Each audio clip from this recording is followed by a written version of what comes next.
criminal. You stole my thoughts before I dreamed them,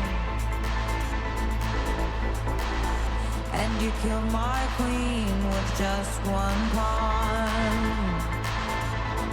This goodbye is no surprise. This goodbye won't make me cry. Can I keep on dancing until I'm dead? Dancing until I'm dead. I'm dancing until I'm dead. Yeah, I'll keep on dancing until I'm dead. I'm dancing till I'm dead. 'Cause when you killed me inside, that's when I came alive. Yeah, the music's gonna bring me back from death. Dancing until I'm dead. I'm dancing till I'm dead. You've created a creature of the night. Now I'm haunting your hair, your soul, your eyes. This goodbye is no surprise. This goodbye won't make me cry. Can I keep on dancing until I'm dead? Dancing until I'm dead. I'm dancing until I'm dead. Yeah, I'll keep on dancing until I'm dead. I'm dancing till I'm dead. 'Cause when you killed me inside, that's when I came alive. Yeah, the music's gonna bring me back from death. Dancing until I'm dead. I'm dancing till I'm dead. Do the dance.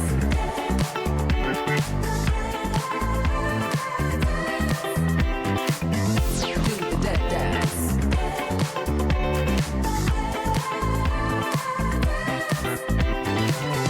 Do the dance.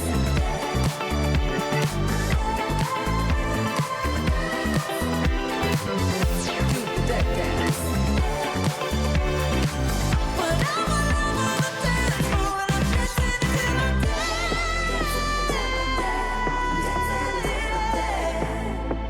Yeah, I'll keep on dancing until I'm dead. I'm dancing till I'm dead.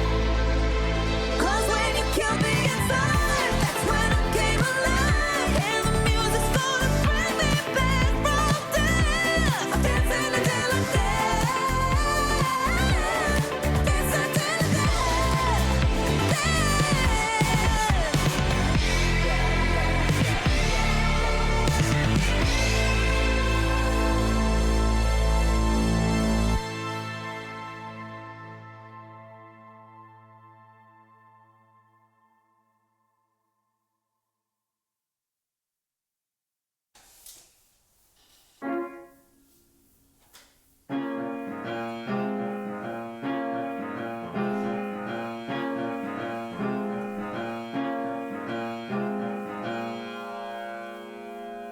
So here I am once again, feeling blue. I must be out of excuses, knew I would. Feels like it came out of nowhere this time. Wish I had someone else to blame. I tell myself I'm only human. I know why I said never again. Temptation feels like it never ends. I'm sliding powerless as I descend back into my old ways again.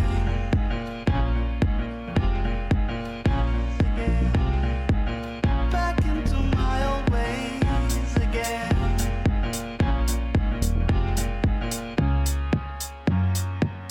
Back into my old ways again.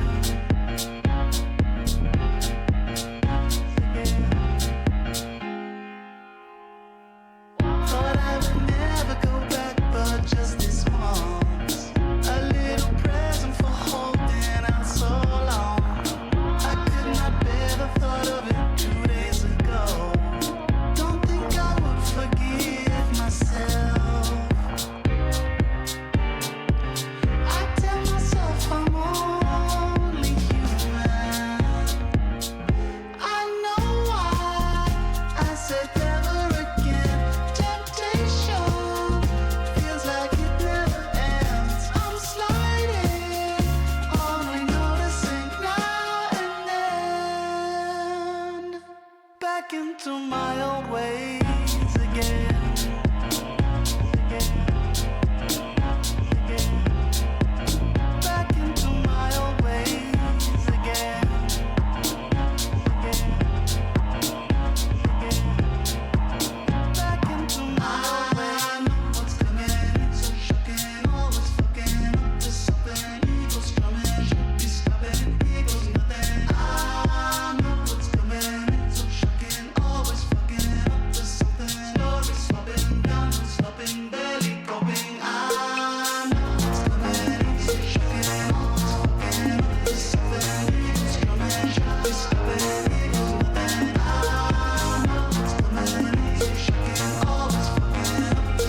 What up, everyone? Hi. Happy Friday. Sorry, I'm a little bit. Sorry, I'm a little tiny bit late. Where is my husband? Baby!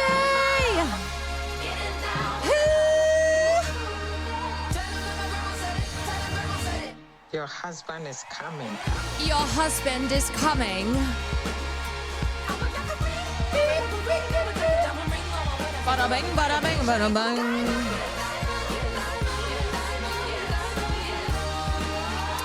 If you don't listen to Ray, get on board. Get on board. Because she's going to be huge. Huge. Okay. I have to tell you guys something awful, gross that just happened. This is the last time I try to use, the lipstick thing that then you put on and then you're supposed to like take it off and it's a lip stain. I am never using that shit again. I've only had horrifying experiences with it. And just now I was like, oh, you know what? I'm going to use this. Like, first of all, look at my fingers. I went to peel off a patch and I just peeled my lip off. And I was like, oh, I just peeled my lip off. No, it's Cutie's favorite thing. I have been with her as she's used it. I don't understand how people do it. I peeled off my lip. Hi, Caroline. Lots of love from South Africa. You're so cool. Okay, bye. Wait, where are you going? Girl, what? I know. It's so concerning. I'm never using it again. It was like something out of a body horror film. I just peel my lip off. Hi, Tiny. Yeah, your dad's gonna take you on a walk. Come here. Come here. I know. You're doing the... Hold on, you're at computer, but no walkie? It's 3 a.m. in South Africa. It's Friday night. Or Saturday. Oh, no walkies. That's because I gave you your walk this morning, so your dad needs to give you the walk now. Oh, I know, little tiny. Little teeny tiny. He demands his walkies. It's so funny because he knows he gets a walk usually around this time. So Will usually walks him when we get up, and then I walk him before stream. He's just a baby. It's just a baby. I know. Walkies and uppies and treaties. Yeah, when we went to get coffee, I was very proud. We went to get coffee, and one of the employees was like, does he do any tricks? I said, you can try. You could try. So he goes, okay, sit. And he sits. And he goes, paw. And Farley like kind of remembered it from his training with Sam. Kind of. It was a little rough. He was kind of doing like this. But you know what? I was proud. I was so proud. And then he got his tweet. Anyway, how are we doing? How's it going? How's everyone feeling this Friday?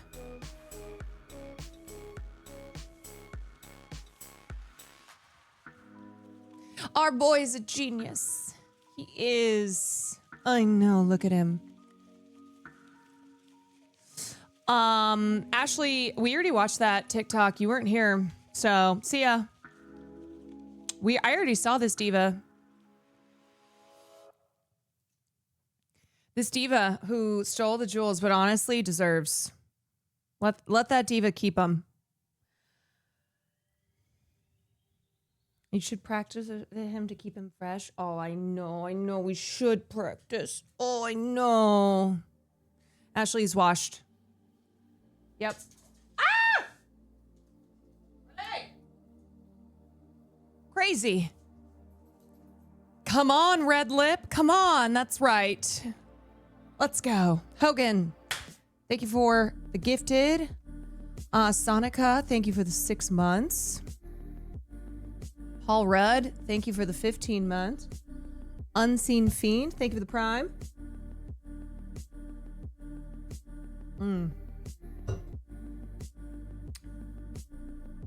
Ooh, is this? Ooh. Let's take a look.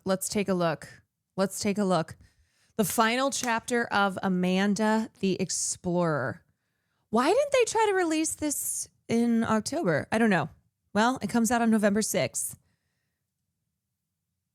Hey, Wooly, it's time. Wooly. Okay, I'm ready. Are you ready? Dear Riley, if you're reading this, it means you won't see me again unless it's in the next life. Wooly It's Slay. on tape. But know that once you watch it, there is no... I love how excited I am for this and have, I guess, amnesia and forgotten how much I went insane. Hi, I'm Amanda. And I'm Wooly. The gang's all back. Who even are you? Go away! There's a fire. A really bad one. It's Kate's house. Are you even paying attention? I feel weird. Riley, get out of here. Listen. I was never I was told you she was already gone. Why can't I remember what it was? I know what you've been doing out there, and it's not going to. Wooly, let's play. You can't change anything.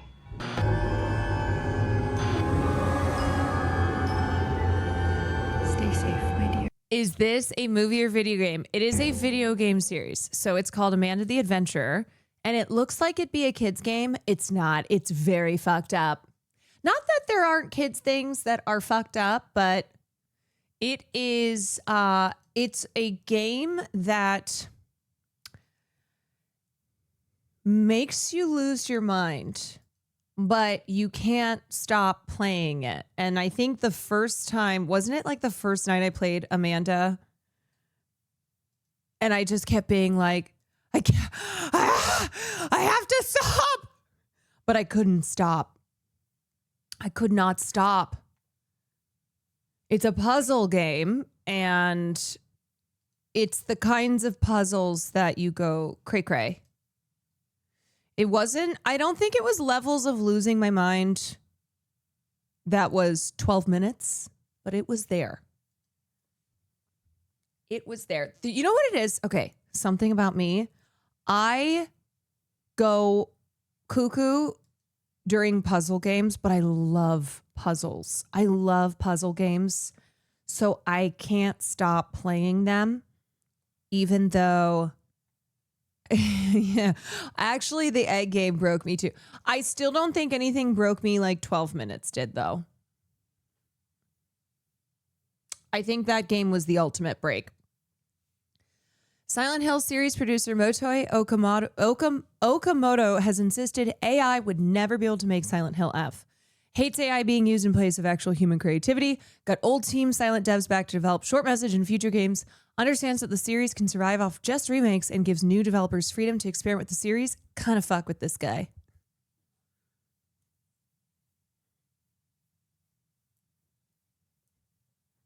I mean, that's what I'm saying. That's what I'm saying. Can't wait for you to play through my summer car. Is that the RV game? Because Sam has been mentioning this RV game. RV game. No, that's RV there yet. RV there yet? Wait, what is my summer car? Was released in early. Blah, blah, blah, blah, blah. It's the. Oh wait, no, that's the one where you build the car, right?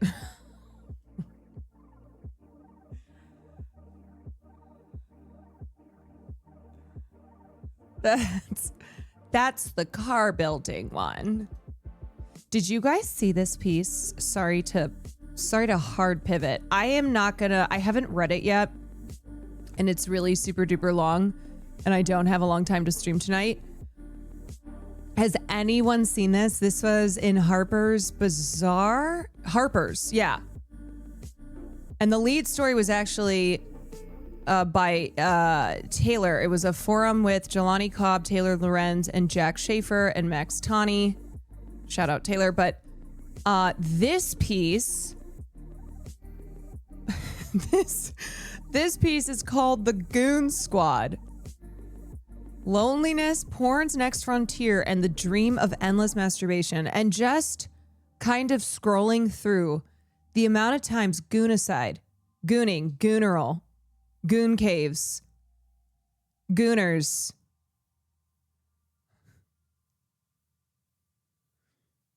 In this earlier stage, if you wanted to watch porn, you still had to actively seek it out. That has since changed. Right as gooners began to solidify as a social force, I could no longer open Instagram without encountering dozens of large-breasted women skipping rope, romping in tank tops, brushing their teeth while drooling erotically. It's a fucking gooner's world out there. I mean, okay, here's the thing. I will say, too, I know there's a lot of that out there, but that's not everybody's algorithm. I do feel like it's based on what you like and what you watch. You know, I know that stuff gets pushed too, but what is a gooner? Okay, so let's read the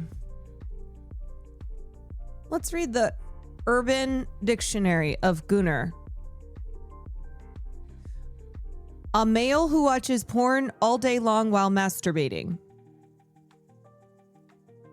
One who's completely and miserably addicted to porn but embraces and loves it. Here's it used in a sentence. I watch porn all day. I think I'm becoming a gooner. But it's slang.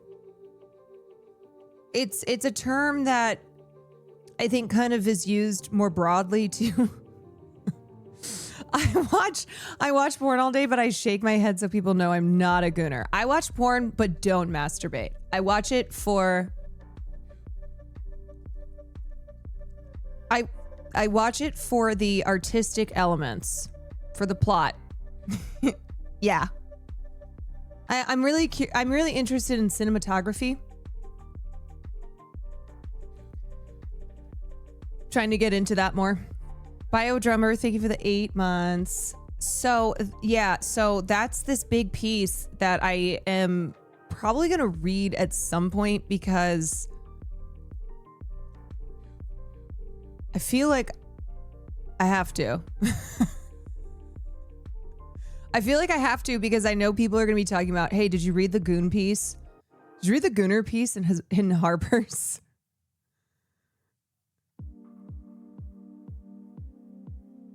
The world of gooning. It's funny because I have a friend whose last name is Goon, and in college we called her Gooner. Times were different back then, though. The Goon piece is real. I know. You know what? Iconic last name, though. And when she got married, I asked her, I was like, so what's going to happen to Goon? The Goon is gone. The Goon is gone. We used to also call ourselves like the Goon Squad. I don't know. When you have a last name that's Goon, your friends will constantly be saying your last name. Gone goes our Goon. Gone goes our Goon. Goon used to mean Aquila back in the day. Yeah, isn't it associated with football, or am I crazy? Back in my day. Goon, but not for goon Goonton. Goon, but not Goon Girl. I feel as if that could have been the title of that piece, Goon Girl. Also hockey, yeah. Goon with the Wind. I'm just imagining all of these classic films reimagined with Gooners. Well, you got the Goonies. You don't have to change that one. Goonies Never Say Die. Goon in 60 seconds.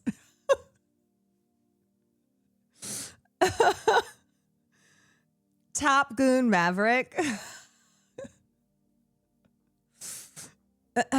In space, no one can hear you, Goon. That's so true.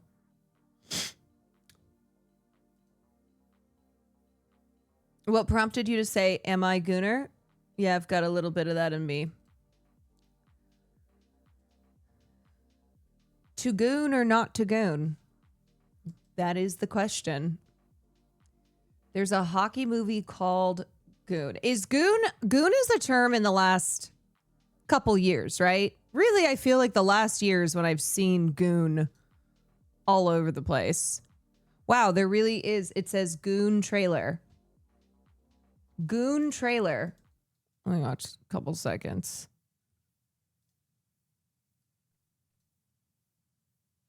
Am I gonna get slapped? There he is. I don't have a thing. Like, you have your show, and my dad and my brother, they have their doctor thing. Everybody's got something with me. I'm sorry. Would it help that I want you inside me? Let's just go watch the assassins kick the shit out of Oshawa. Hold on a second. That's it. Oh, he's going up in the stands. Sit us over here. Oh, attaboy,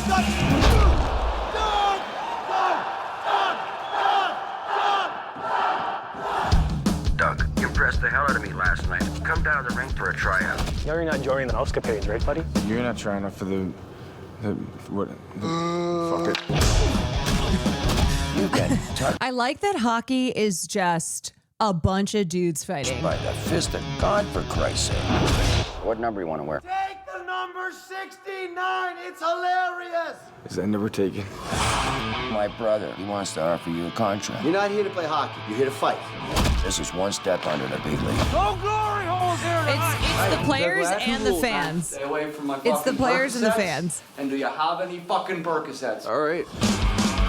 Help and protect these guys. Go fuck your mom. I'm here to do whatever they need me to do. If they need me to bleed, Honestly, then I'll bleed for my team. This works with the now usage of goon being what it is. They call you Thug, for Christ's sake.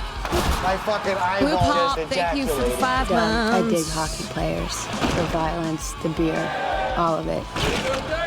Boy, pop the cherry tonight. What does that mean? It's time to welcome Doug officially. We should sign his dick. Everyone sign his dick. What's happening here? I'll sign your dick, Doug. The boss break. This He is the master. actually pretty well received. If ever there comes a time when it gets down to you and me, It does always amaze me how many movies there are that I've just never heard of. I will lay you the fuck out, kid. This has all the elements of a sports masterpiece. Ready? Yes, thank you for asking. This is about to get ugly.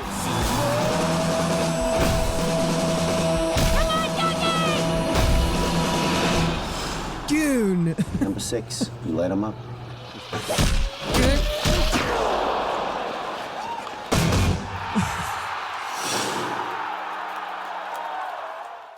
In a world of gooners.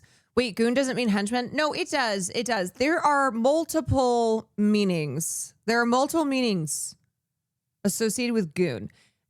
It's just that now the one that's become very popular is in reference to dudes who jack off all day. Gooner, gooning. That kind of goon.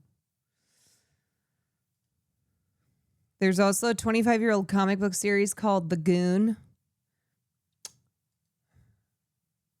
I'm just imagining this Just imagining this guy in like a doorway, in a shadowy doorway, just jacking off. He's the goon.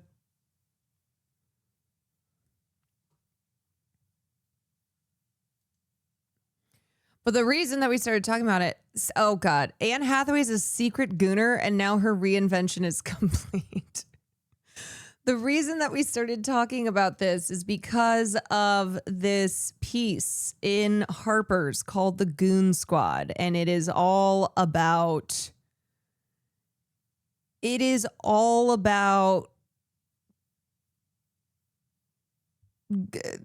gooners as it pertains to porn and to Anne Hathaway. It's a fantastic article. Yeah, I'm going to read it at some point.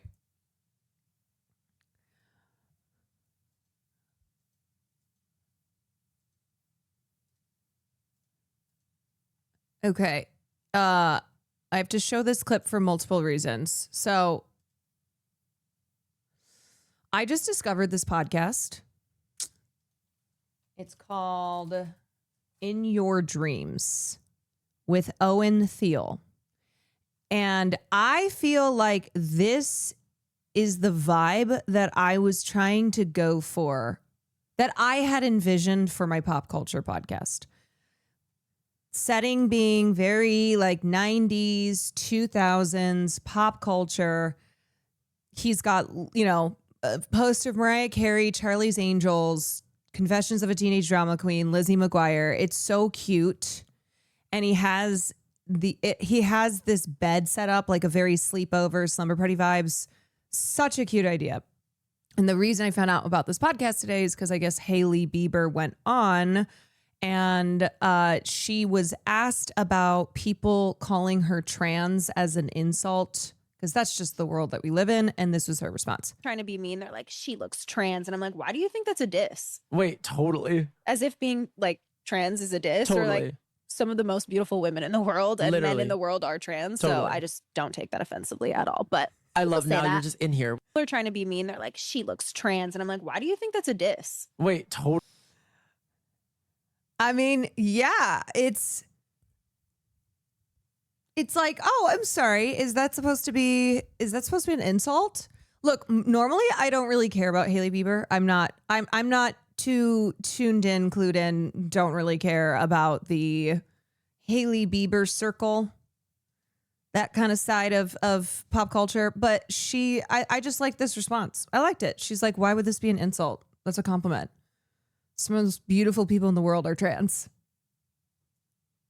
Oh, did you think that you got me on that?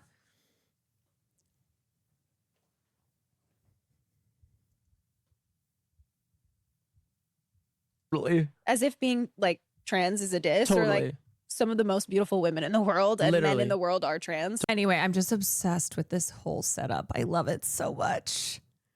I love I think of this Gaga clip often. I think this is one of my favorite clips of all There's time. that rumor that you had a male appendage, that you were a hermaphrodite, and you joked about it on the stage last night. Maybe I do. But it's interesting. Would it be so terrible? Would it be so good? Marksy Marks, thank you for the 10 gifted subs. Thank you. Moonside Boob, thank you for the 23 months. It's interesting. A lot of artists would immediately put out some sort of a statement saying this is absolutely not true. You have fun with it. Why the hell am I going to waste my time and give a press release about whether or not I have a penis? My fans don't care, and neither do I. There's that rumor. So this clip has been making the rounds because there was a Twitter prompt that was like, name a time a celebrity gagged their interviewer, and then of course this one. But Gaga also clarified later, and she said, "Look, here's the thing. The reason that I said this is because I never want to give off the vibe that even like that's not okay, that intersex people, that trans people, gender nonconforming, non-binary, etc., that there's something wrong with that. So I don't care. So if people say that about me, whatever." And she was basically like, I'm not going to one, I don't give a shit, but two, I think it's important not to deny it, because by denying it, it makes it seem like that's bad. Also, Anderson Cooper stays a weirdo. It's important people's response isn't to just deny validating that could be an offensive thing to be, but say, why is that an insult? Yeah, I think that's a great way to shut it down, where it's like, is there something wrong with that? Why are you framing this question as if this is an insulting thing, as if I should be insulted by it, as if inherently it would be bad if I had a penis? Caroline, did you see the massive general strike in New Zealand in support of teachers, doctors, nurses, and firefighters? The current government is one of the most hated governments in modern history here in NZ. Last time we had a general strike was in the 70s. I didn't, but hell yeah. That's awesome. I'm on board. You reinforce that it's a bad thing or something worthy of clarifying. Yeah, for sure. I mean, at this state too, this is how absurd transphobia is that a lot of major celebrities and public figures will be transvestigated. It's so stupid. And there's like no point. And it's also, I think, could backfire in a harmful way to try and be like, excuse me, I'm not trans. Just be like, great. Do you think that's an insult somehow? This is the second best response to, why are you curious about a complete stranger's genitals? Yeah, you just turn around and be like, you're the weird one. Relating to Hailey Bieber, I believe in him. God. You know, if anyone can do it, I think it's Connor Eats Pants. Do you want to join me and Hailey today? I like that he spelled Hailey's name wrong. Welch, not your wife. Thank you for the clarification. Connor Eats Pants did Fortnite Friday with my favorite crypto girly, Hailey Welch. Wait, that's how she spells it? H-A-L-I-E-Y?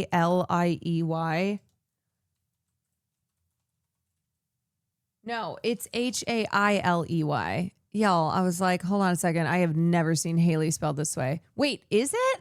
I'm confused. It's spelled, wait, hold on. It's spelled both ways. I don't know. Whatever. I don't know. Yeah, Wikipedia has it as Hailey, but then her own Instagram. You know what? This is not even worth me trying to figure out the correct spelling here. Gingerbread Fetus, thank you for the gifted sub. Okay, let's look at this. Let's look at this. This. Kiki Palmer. So, Kiki Palmer introduced a new show that is going to be on Key TV's Key TV network. It's her company. It's digital programming. So this is a digital series. It's going to be on Facebook and YouTube. And a lot of people saw the trailer. As you can tell, this only has 3K likes and 1.4 thousand comments. A lot of people saw it and went, this is really weird. I'm not sure about this. All right, say cheese. Cheese. Okay. I know I got some explaining to do. I got it. Let's start with the elephant in the room. Yes, I'm Asian. Yes, my family's black. And yes, I've always been hard to miss. The elephant in the room being, I'm Asian and my family is black. College is what you make it. Once you immerse yourself in the opportunities here, I'm sure that you will find W has so much to offer.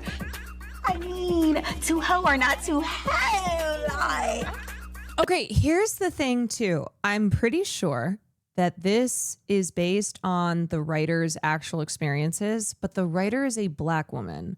So feels strange to change it up to have the main character be Korean, which also, why is the show called Southern Fried Rice?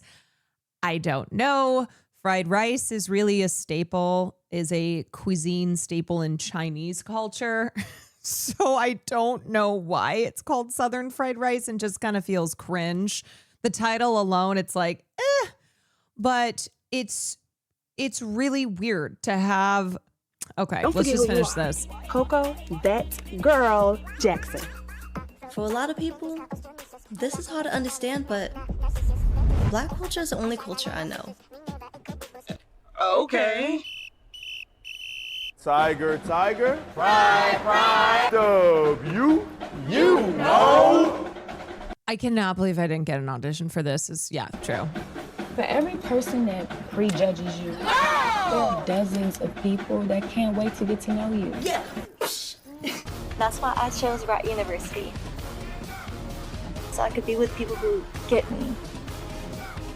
So that I can figure out who I am. Why is it shot vertically? Because that's the new beyond thing. The comfort of what's familiar.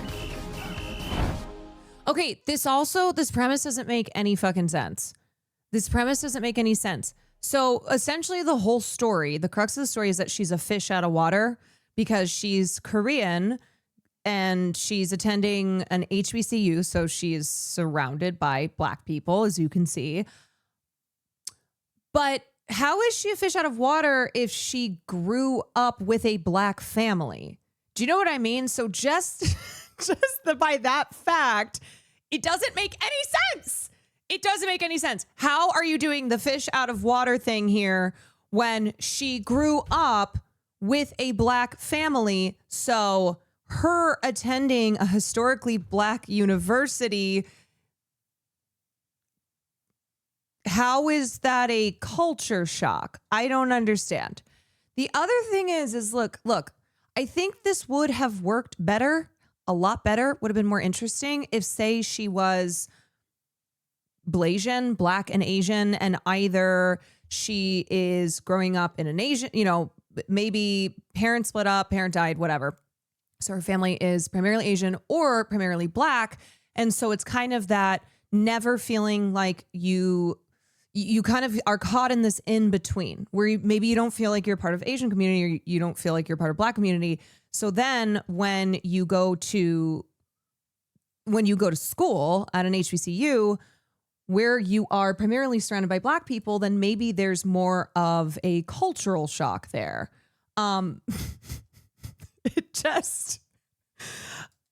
Watch the first episode. I'm okay. I am probably not going to watch this. I will say I read from people who are like, I watched this show so you didn't have to. And they're like, it's as bad as it looks.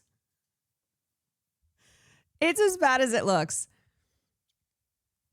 Yeah, I just also like maybe you could have had her be just Asian growing up in an Asian family and attending an HBCU because that happens. Like there are non-Black people who do attend HBCUs. It's a small minority. So you could have done it that way. But anyway, so people have been responding to this and going, Kiki, what is going on, girl? What's the deal here? And I'll also say, I can't keep defending you. I can't keep defending you. I will say there have been, it's like when you look at, when we look at real world issues with, say, Asian actresses like Awkwafina who were appropriating and exploiting Black culture, and then she was called out for it and finally dropped the Awkwafina act and was like, hey, I'm just going to be Nora. And you went, oh, okay, so that's what your voice sounds like. So clearly it was putting on an act. And then also the fact that, Asian Americans, specifically East Asians, were major participants in fighting affirmative action in this country and helped affirmative action to be overturned. I think there's a sensitivity there where you have placed a Korean main character in the midst of an HBCU, given that politically what has been going on with pitting, I mean, this is not a new thing, but pitting Asians against Asian community against Black community, and how a lot of East Asians who have been involved in the fight against affirmative action have been doing so at the behest of benefiting white people. Because the truth is, if you don't know, affirmative action does not hurt Asians by benefiting Black and brown people. That's just simply not true. And nobody wants to talk about legacies. Nobody wants to talk about the advantages that white people have in Ivy League admissions. When an Asian person doesn't get admitted to Harvard, well, the question really shouldn't be which Black person got a spot, because that's not the reality, but which white person got a legacy spot, which white person who had the exact same scores, didn't face the same biases, wasn't didn't fall victim to negative action that Asian students do at the admissions level. So it's just, when affirmative action ended, Asian people realized it targeted them too after the fact. When it ended and they realized, oh, that actually was not that's not what's been hurting our admissions. It's not Black and brown people getting into Harvard. So I think there's just the overwhelming negative response to this show had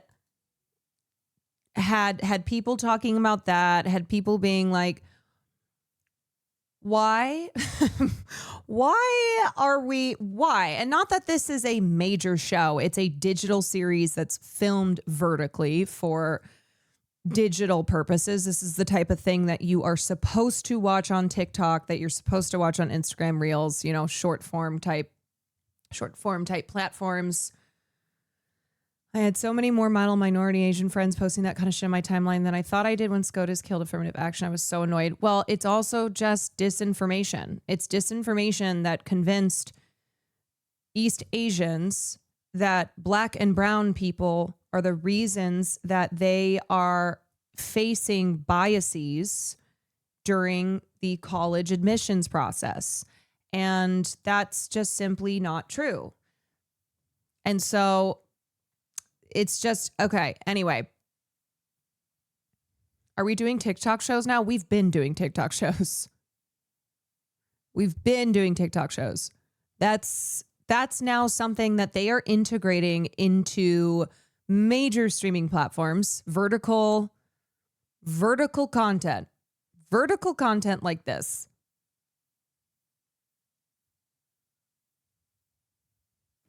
Caroline is a complete curveball, but Joji's new song came out. I hate that it's good. I know he's not Kanye, but he's still got an interesting past. Would be interested to hear your insight because you're good at laying out things. I like Joji. I saw Joji at Coachella, but that was the show where he had like a mental breakdown, I think. He came out, but then he also said he was sick. I don't know. It was something happened when he came out to perform, but we had gone to see him. I haven't listened to his new song yet, though. My grandparents are still bitter that my uncle didn't get into Berkeley despite being a multi-generational legacy. I don't know how they thought they had that much motion. They're like, hold on. We've been here for generations. Okay, what else can I say on this? Yeah, so I just think that there's nothing wrong with having Asian and Black characters in a show. And there's nothing wrong with having a show about an HBCU where there are non-Black characters, but doing it this way is not the way to do it. And Keke Palmer just keeps making these really bizarre moves. I don't understand I don't understand her. I don't understand her from, from interviewing Jonathan Majors in a very cozy way and then people calling her out on it. I do feel like every time Kiki is involved with something, there is backlash to it because she consistently is making poor decisions. Did you see her response to it? No, let me see. Kiki Palmer responds to Southern Fried Rice. Also, the title of it is just bad. It's bad. It's bad. When the trailer for Key TV's new series, Southern Fried Rice, dropped this week, social media almost immediately erupted in criticism, calling the series premise tone deaf as it centers a Korean-American student raised by Southern Black parents at a fictional HBCU. Okay, here's Kiki's response. Hey, you guys, I don't want to take up too much of your time, but I wanted to chop it up real quick about this series called Southern Fried Rice that's premiering on Key TV that is receiving some controversial feedback. Now, Southern Fried Rice was created by Nakia Stevens, and while I can't speak to her inspiration for the show, I can speak to her dedication as a creative. I mean, Nakia has written, showran, and produced 4 shows alongside her Damn Right Originals team with Key TV. And Key TV has proudly invested over $500,000 on her creations. And I say that because it's not easy to obtain that kind of investment. And Key TV, this is the ethos of the company. It's a network not just because it has stars and shows or has talent, but because it's about the people who create the shows and connecting them. I mean, we have Alex King, a Black queer creator that made the short film Keep Me in Mind. We have Antoine Lachey, who created the horror story Blue Forest. We have Cousin M by a father and son duo, Rosero and Eric McCoy. Chelsea Sanders, who created Make It Make Sense. I don't understand what she's responding to. And labeled by Lawrence Murray.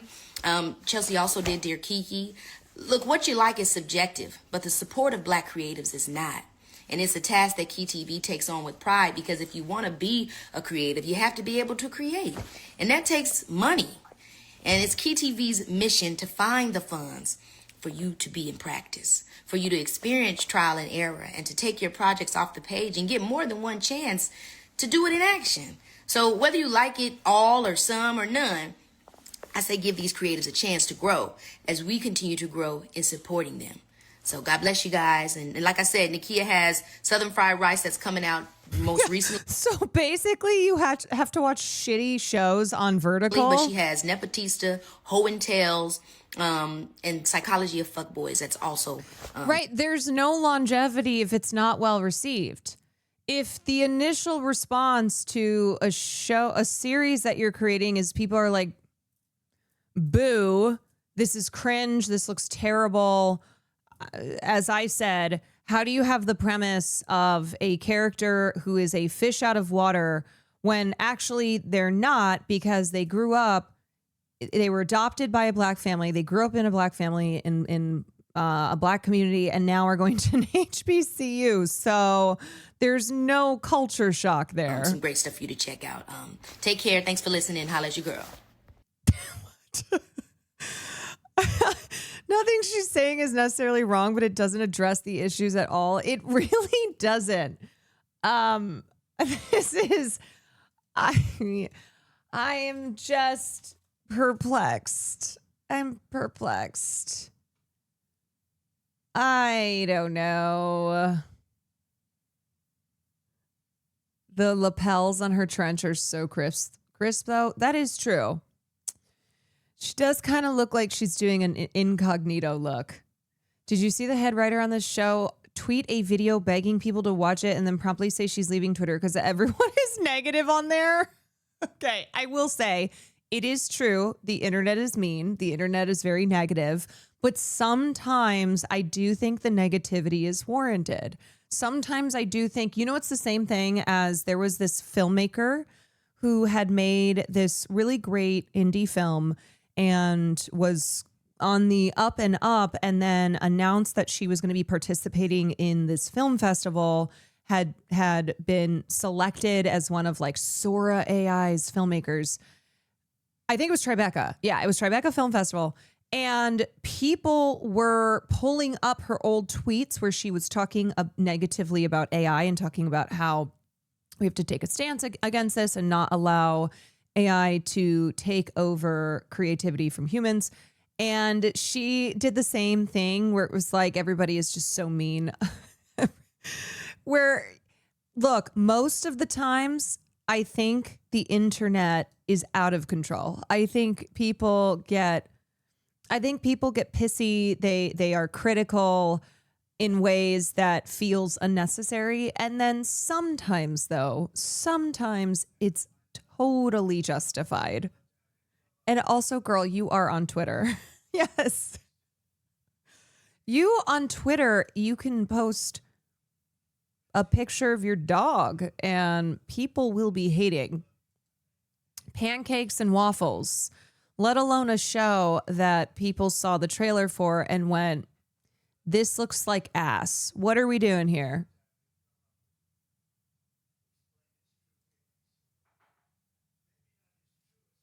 She also tweeted this. As a professional tap dancer and court jester for most of my life, not complaining, I can tell you that it's imperative people of color have jobs outside of just being the talent or the player on the team. I don't think that's the issue. I think people are supporting that. It's my mission with Key TV to help fund and support the creators of color behind the scenes, giving them a chance to tell their own story. But this is what's confusing to me too. So the writer based this on her own experiences. So why don't you have a black woman then, like the writer is, be the main character of the show? Or if you really want to go for the culture shock, fish out of water premise, then as I suggested, you can have maybe a half black, half Asian girl. She doesn't really know where she belongs. Maybe she grew up in an Asian family or in a black family or whatever. Whatever. Or you have an Asian girl who grew up in an Asian family and is anyway, just the creative decisions here. Very confusing. The camera operators, costume designers, writers, directors, prop masters, and the list goes on. There's a common complaint about there not being a lot of black people in the hair and makeup union. The lack of black creators in high positions is a big source of this. I agree. Totally. I agree. Big problem in the industry is not just the lack of black and other people of color in front of the camera, but also behind the camera, in every aspect of the industry. I can't tell you how many times starting out when I would have to get my makeup done for something, nobody knew how to do makeup for my eyes. And frequently I felt I felt ugly. I felt like I look bad. I look bad because there's not a makeup artist on set who knows how to do makeup for Asian eyes like mine. And how this is often a problem with black actors where they don't have makeup artists who know black hair and makeup because they're not black, because this is just, it's historically been an industry-wide issue, whether it's in production, whether it's in hair and makeup, whether it's who's in front of the camera, who's directing. This is why diversity is important across the industry. So I totally agree. But that's not what people are talking about here. And I appreciate Keke Palmer in her goals to ensure that there are more black people across the industry working in, as camera ops, costume designers, writers, directors, prop masters, blah, blah, blah. But the show is just, it seems like it's a real misstep.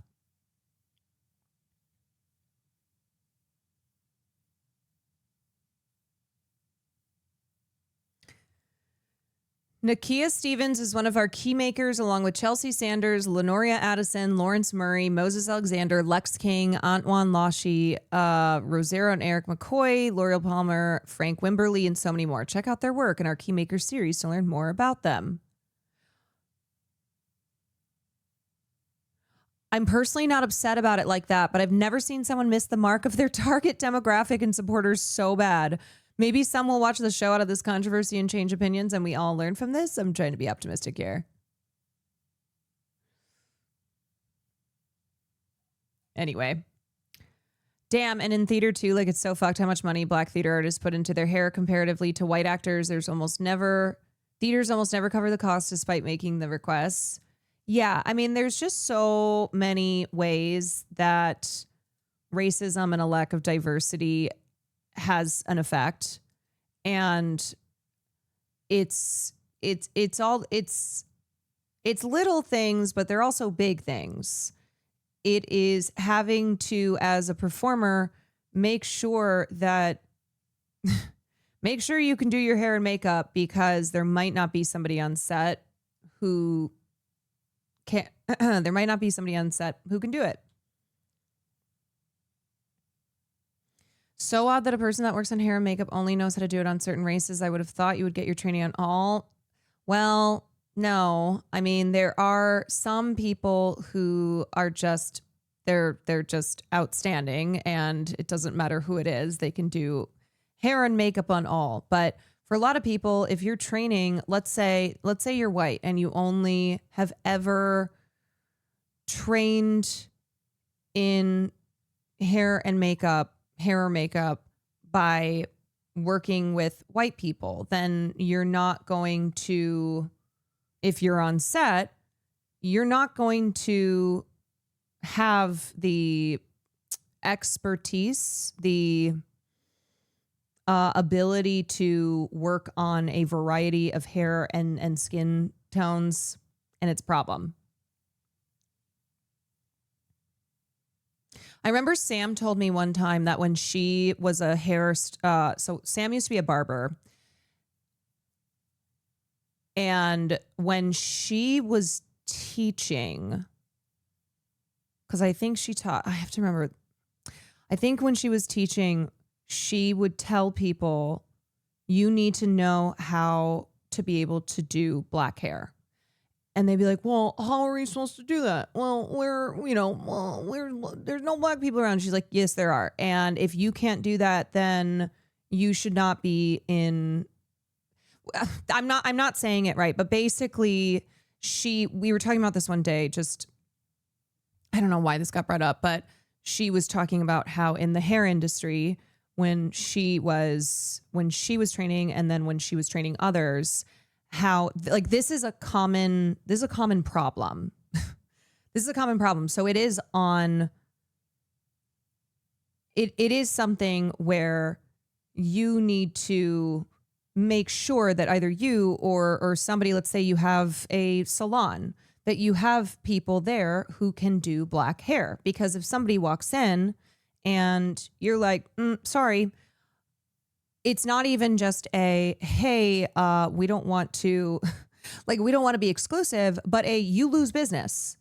It's simply also just good for business too, to be able to have that, to be able to have that ability. The tech is also a problem. It's getting better, but cameras are often calibrated to lighter skin tones, and the basic understanding of how to light and shoot people is taught based on white people. Yeah, and like even in the, in the makeup industry, now we have tons and tons and tons of makeup brands that have a wide spectrum of makeup for different skin tones. But this is still relatively new, and this was not until we started to have these conversations around the fact that non-white skin tones are being left out of the makeup business here. And so you had black and brown makeup artists, but they weren't they weren't commercially successful. So for a lot of black and brown people, not being able to buy foundation in your shade was the reality for a long time. And then now there's a lot more options, and there are makeup brands where it's like there's 40 different foundation shades. The actress who played Angela on Boy Meets World had to do her own. Oh, Boy Meets World? Oh, you mean Boy Meets World? I was like, is that a different show? Boy Meets World? Had to do her own hair on set and talked about facing racism from some of her co-stars. The black female beauty influencers on TikTok have been putting in the work, calling girls out left and right, directly adding brands. I mean, it's still a problem too. So just because it's gotten better doesn't mean that it's still not an issue that people face in the beauty industry. It's very common in the tattoo industry too. It's expected in respectable studios that new artists offer significant discounts to people with darker skin to gain experience. Well, you do have to start somewhere.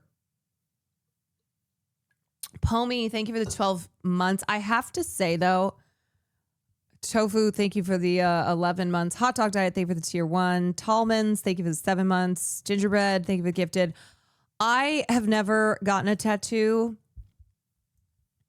I do feel that that's one thing I would be nervous about getting from someone who's in training. Hair, that makeup, that kind of thing. You can go to a beauty school and get a really cheap haircut because they need to practice. A tattoo is something where I'm like, I don't know if I don't know.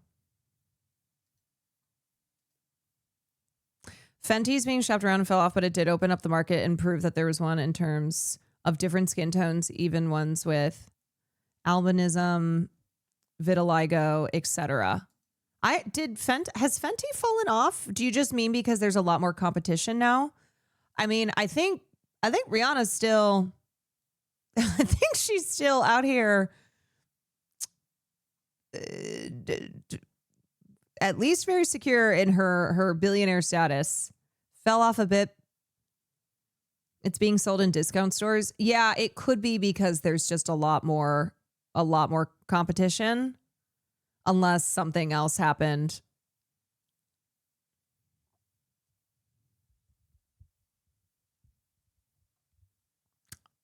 Got a tattoo from a girly pop in training, and of course, as for a star, no shade, she fucked my shit up. Christian, see, that's what I'm talking about.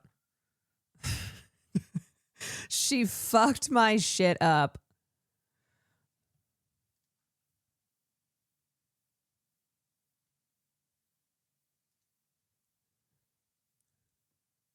Yeah, I can't say that I will be going to get a tattoo from somebody who's in training if I were to get a tattoo. But most other things, sure.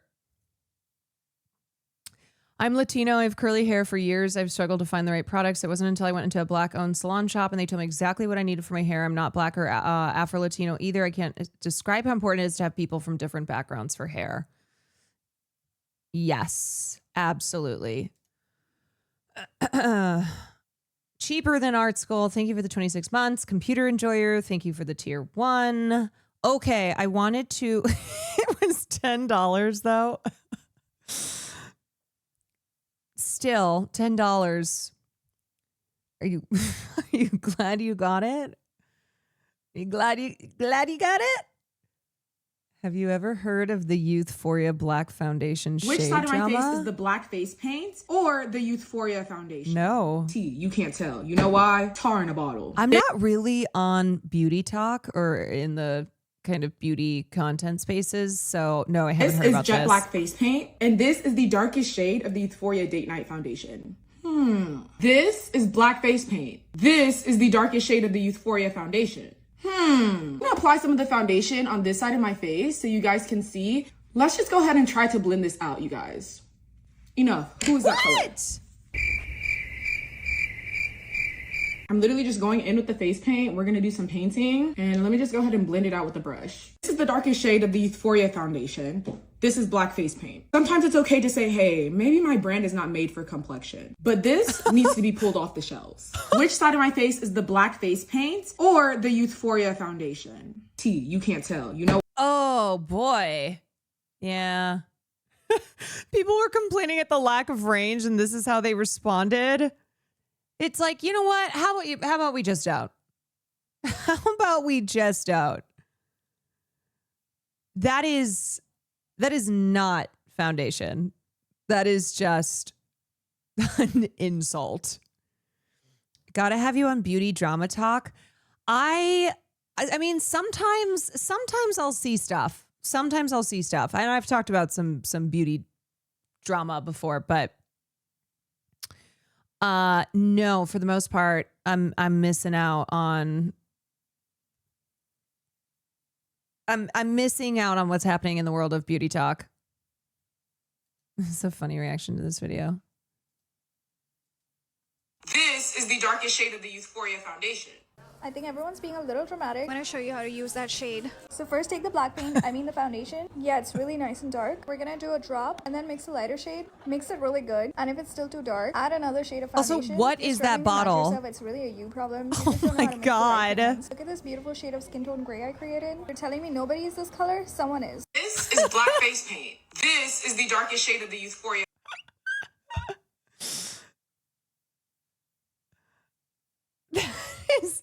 That is ancient blackface. Oh my God. Now you're just Silver Surfer. Yeah, now you are now Marvel. Now you are a Marvel villain.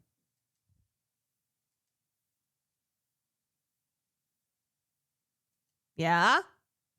Huh? Okay, I was waiting for confirmation. All right, I want to take a look at Twitch's tweet response, which came out today, and it's specifically from Dan Clancy. And this is in regards to not just the Emmy Rue situation where she was assaulted at her meet and greet, but also the growing chorus of anger towards clip farming IRL streamers who are harassing people, who are engaging in really obnoxious behavior to get the clip. People like Neon, who was a featured streamer at TwitchCon this year, had a meet and greet. So a lot of noise has been happening on the internet since TwitchCon, and Dan initially did an interview with Taylor Lorenz. She posted a clip. I didn't think it was very good. I think a lot of people felt that. So this is a follow-up response to that. First, I want to be upfront and take accountability for the security incident that occurred during Emmy Rue's meet and greet. This is exactly what I said should have happened. It shouldn't have been what it shouldn't have been what the response was. It should have been this. We are taking accountability. This never should have happened, and we take that very seriously. We failed both in allowing it to occur and in our response following. We mismanaged our communications about the incident, and that includes the comments I made. I apologize to Emmy Rue for all that took place. What are we doing moving forward? For meet and greets, we've begun a complete analysis of the incident that took place, as well as other issues that came to our attention after TwitchCon concluded. We're examining everything from how we do signups to the layout to increase security controls. And my thing was, look, I don't think anybody's expecting in 24 hours to have a complete list of exactly what y'all are going to do to try and fix these problems, to try and improve in these areas that are vastly lacking. Nobody was like, we need to know every single detail now. But I think what was missing was this acknowledgement, this taking of accountability, recognizing the failures in protecting creators like Emmy Rue, and then talking about how they are having internal conversations to look at this incident, look at other incidents, and figure out how they are going to make sure it never happens again. Julian specifically talked about the meet and greets and how unsafe he always felt they were, and how that was why he's never done a meet and greet with Twitch. He organizes his own offsite. Yeah. It's and as I said before too, it's not that there was no security. The problem was not lack of security. The problem was that one, there were lapses in security. So with that much security around, why is this guy leaving the meet and greet, going through the con, exiting the con, and then going out into the world? With all the security around, with all the people, this still was allowed to happen. And then also the issue of like over policing, over securing people who it shouldn't have happened to. So it was kind of a just priorities in the wrong places. We're also doing a comprehensive review of overall event safety and security, and we'll be making updates for future TwitchCons. While we won't be sharing all security updates for privacy and safety reasons, we will keep our community informed about changes that directly impact attendees. We have heard concerns about IRL streaming at TwitchCon. Twitch has evolved over the years, and IRL streaming is a part of Twitch. But we need to ensure that TwitchCon meets the needs of a variety of participants. We will be reviewing how we handle IRL streaming at TwitchCon, and we'll have more to share soon. Good, because I don't think it's reasonable nor good to say IRL streaming should be banned. I don't agree with that. There are plenty of people who IRL stream and do not cause problems.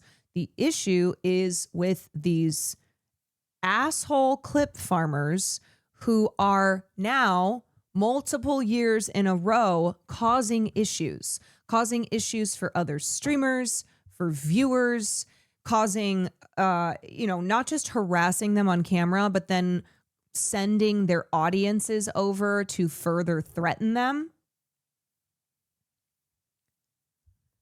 So it's important to be specific about the problem. And that speaks to a broader cultural issue that we talked a lot about when I first covered this, when I got back. This broader cultural issue of pervasive misogyny, homophobia, transphobia, etc., where we are seeing this playing out in female, trans, queer streamers being harassed by these assholes and then receiving further harassment from their communities. Finally, we got clear feedback on accessibility across the event. We're reviewing with our teams, including our production and venue staff, so that we're better equipped for future events. You put a lot of trust in us by attending TwitchCon, and we take our responsibility to keep you safe seriously. We know that TwitchCon means a lot to a lot of people, and it means a lot to us. Be on the lookout for more updates, and thanks for being a part of Twitch.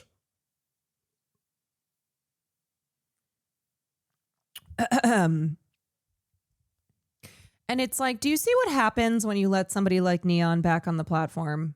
Do you see why people were upset by that? Because he continues to be a problem, continues to actively be harassing other people in the space and then causing them to not be able to attend the con due to an increase in threats.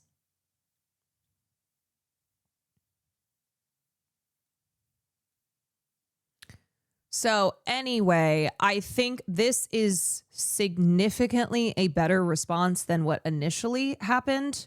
Initially, what the response was, it did take an entire week, considering that Emmy was assaulted last Friday, which was the first day of TwitchCon. So I guess the question is just, what are those changes going to be, and how is it going to be implemented? So we'll see. But I think what people were really frustrated about was this feeling that it wasn't being taken seriously, that there wasn't accountability being had on the part of Twitch, and how it was something. What happened to Emmy was something that never should have happened. And so, of course, all of the broader misogynistic cultural issues, the sexism, misogyny, that is not something Twitch alone can fix, and that's this problem here is not just related to Twitch's failures at the convention, but they can, as the platform, be stepping in to do something about the harassment culture.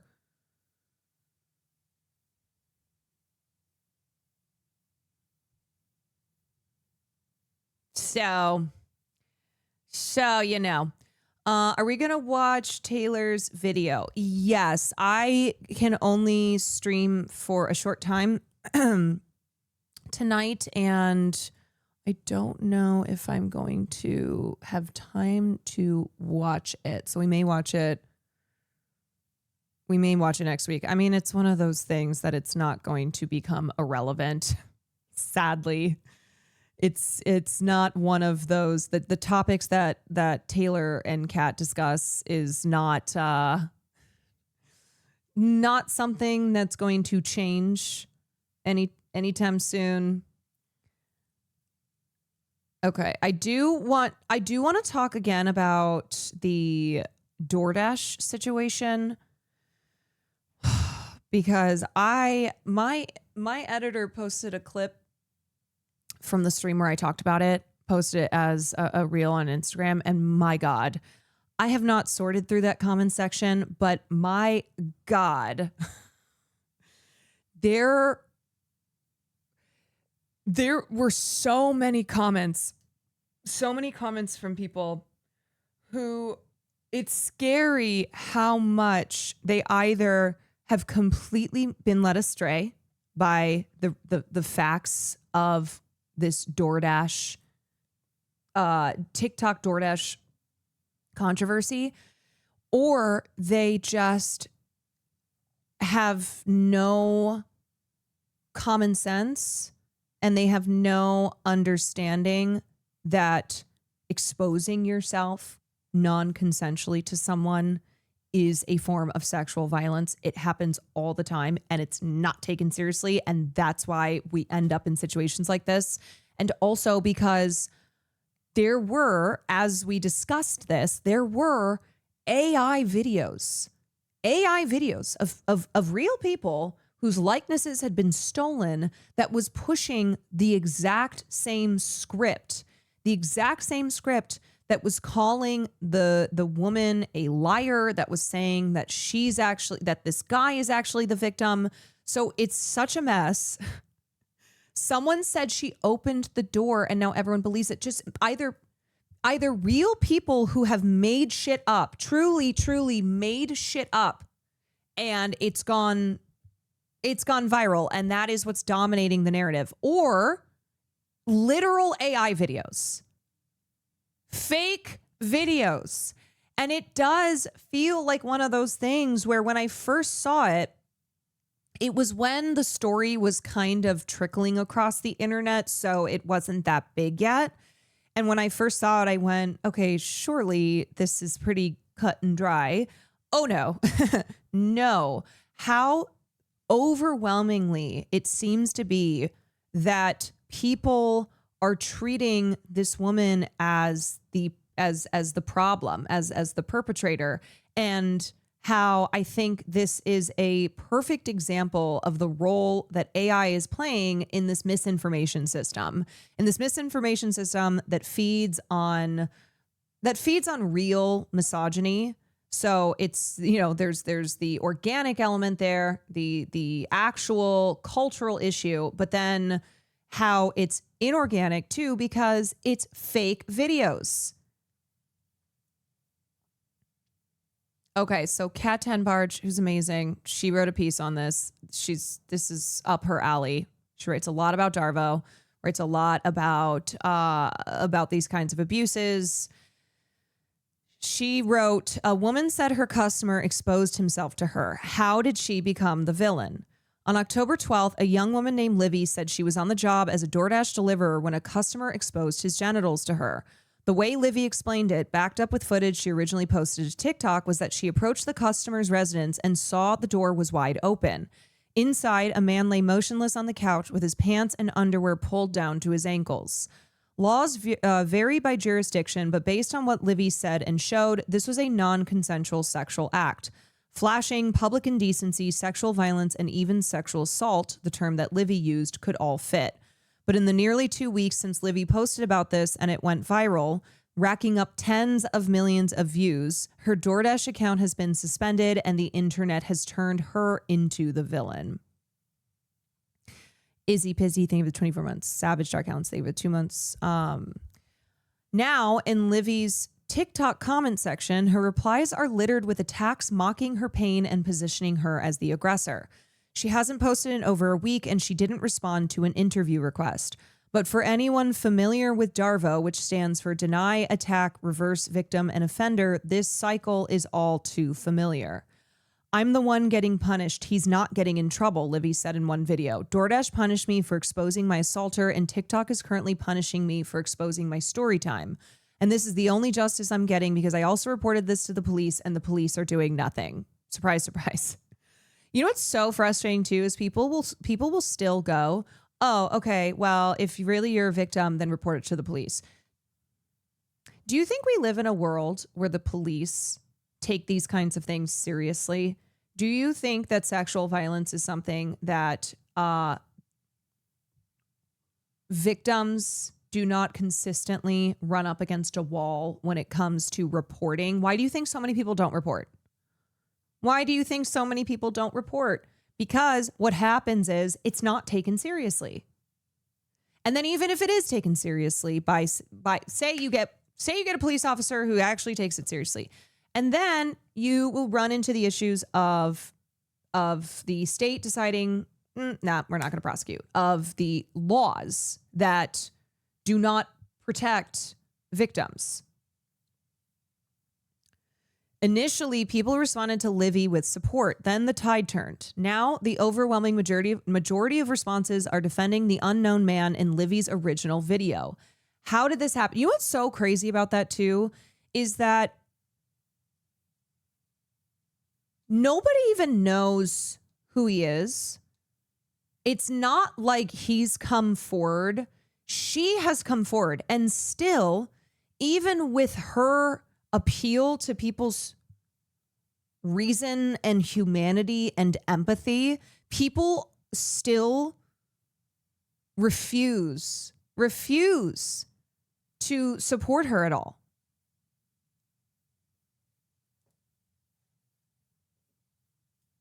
You know, where a lot of times what happens on the internet is the person who comes out and makes a statement and is telling their story, showing their face, etc., may have an advantage because that's a side of a story people are getting, and that's not even the case here. They would rather defend a guy who had his pants down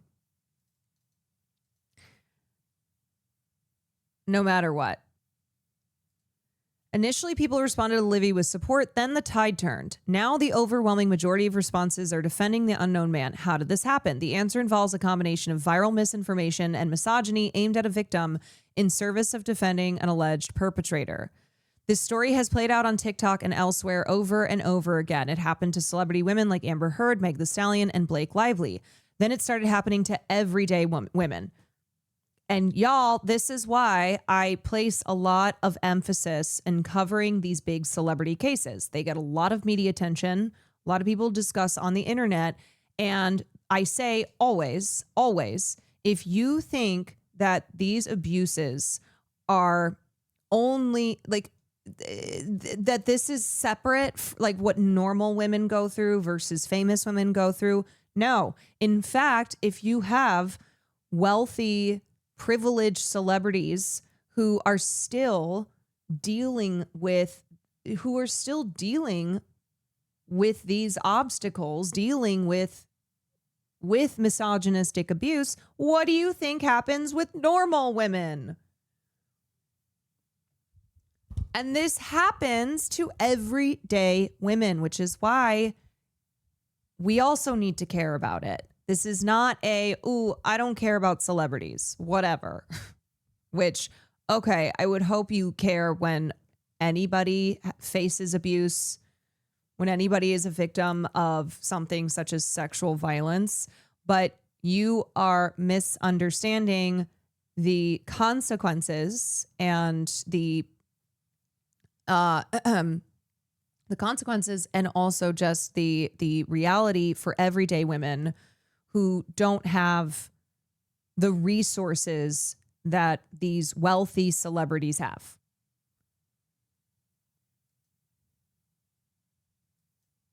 Now it's happening to Livy, and this time the societal urge to blame women for gender violence is aided by generative AI tools. Other TikTok creators have identified AI-generated commentary videos spreading misinformation about her story, using the real identities of Black creators to do so against her will. That also feels extra icky, that the AI-generated videos we've seen are of Black creators, people who had their likeness stolen, one of whom came forward and said, I have never said any of these things. I have not talked about this situation. That is my likeness. But let me back up a little bit. After the initial incident on October 12th, Livy posted the footage on TikTok and said the app removed her video and issued a strike against her account. Then she uploaded it again, minus the footage of the man, but again she got a second removal and strike. In the absence of the original videos, people online came up with a Darvo counter-narrative that caught on like wildfire and spread across different social media platforms. They said that the man didn't expose himself to Livy. They denied her allegations, that Livy pushed open the front door when she got to the house. They attacked her character, and that Livy violated his privacy and smeared him. They reversed the victim and the offender. There's no evidence that Livy pushed the door open, but people cropped images from her original TikTok video to make it look that way. Now some people are even saying that the man is suing Livy or that she's in jail, and there's simply no evidence for that. As this counter-narrative developed and started to gain traction, DoorDash issued its official response, which a spokesperson reiterated in a reply to my request for comment. No one should ever have to experience sexual assault, harassment, or abuse, and DoorDash never deactivates someone for reporting it, full stop. However, posting a video of a customer in their home and disclosing their personal details publicly is a clear violation of our policies. That is the sole reason that this Dasher's account was deactivated along with the customers while we investigated. The TikTok comments on this statement are mainly people siding with the company, the customer, and against Livy. Blaming Livy is a convenient way to avoid having to question or hold anyone accountable for what she says happened. The customer, DoorDash, TikTok, and the local police who Livy says declined to investigate further all avoid further scrutiny, while Livy is left unemployed and facing an avalanche of additional harassment. In the past, this pattern of Darvo has been leveraged against celebrity women. Now it's targeting working class women, creating excuses to justify their victimization and the consequences that arise from them reporting it. And Darvo isn't just weaponized against victims of sexual violence. For example, it's been leveraged by Donald Trump's administration against individuals targeted for illegal deportation, and it forms the basis of rhetoric blaming protesters for the causes they are fighting back against. Darvo is a concept developed by psychology researcher Dr. Jennifer Freyd in 1997 to describe how perpetrators of abuse frequently respond to allegations with victim blaming. They undermine the victim's credibility and accuse them of being abusive through lying. Back in May, unrelated to Livy's situation, Freyd told me in an interview that Darvo can be weaponized by people other than perpetrators in their defense. So if fans of a celebrity hear that there has been an accusation against the celebrity for sexual or other misconduct, the fans can start to Darvo whoever made that accusation. We know from research that Darvo has an impact on the target, but it can also sway an observer. And we see that happen all the time. All the time, that the fans will get involved in order to protect a celebrity. Beyond garden variety. I mean, we see this happen with streamers too. You know, when streamers are just how when streamers say something, how you see fan bases activate and to try and also distract from accusations or just other whatever's being said, and try and push smear campaigns. Beyond garden variety misogyny, which is clearly informing some of the desire to smear Livy, there's also money to be made on the internet in positioning women as liars and villains and men as the innocent smeared victims. And TikTok can be ground zero for these cases. 2 years ago, I reported on how viral TikTok videos helped an everyday man smear his ex-wife for reporting his abuse to the Coast Guard, which investigated her allegations and discharged him for emotional, physical, and sexual abuse. A men's rights activist and influencer who goes by Chloe Roma picked up the story and made multiple viral YouTube and Instagram videos attacking her even after she learned the truth. Chloe also hopped onto Livy's case and branded her a sexual predator, spreading unsupported details to dramatize the story further. Oh, wait, you're telling me that there's women who are out here being some of the main participants in this shit? You're telling me that we also have women participating in this culture of misogynistic abuse? What? I'm shocked, I tell you. And here's the thing too. Obviously, there are instances of men being abused, be they from other men or from women. And the issue with that usually is how it's not taken seriously, because sexual violence against men is still, it's still something that is treated as a joke, that is going to it's used as a way to be homophobic, say if a man was assaulted by a man, or if a man was assaulted by a woman, it's still part of patriarchal culture.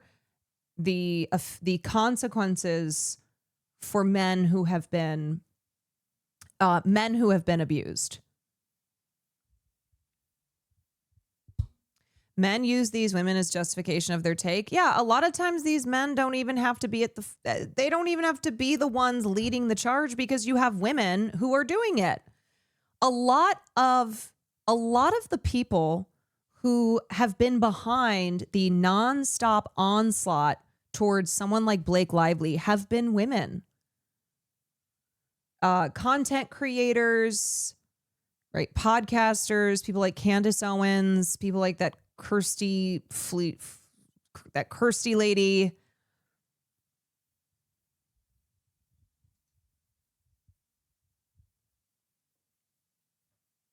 Oops, where's my water?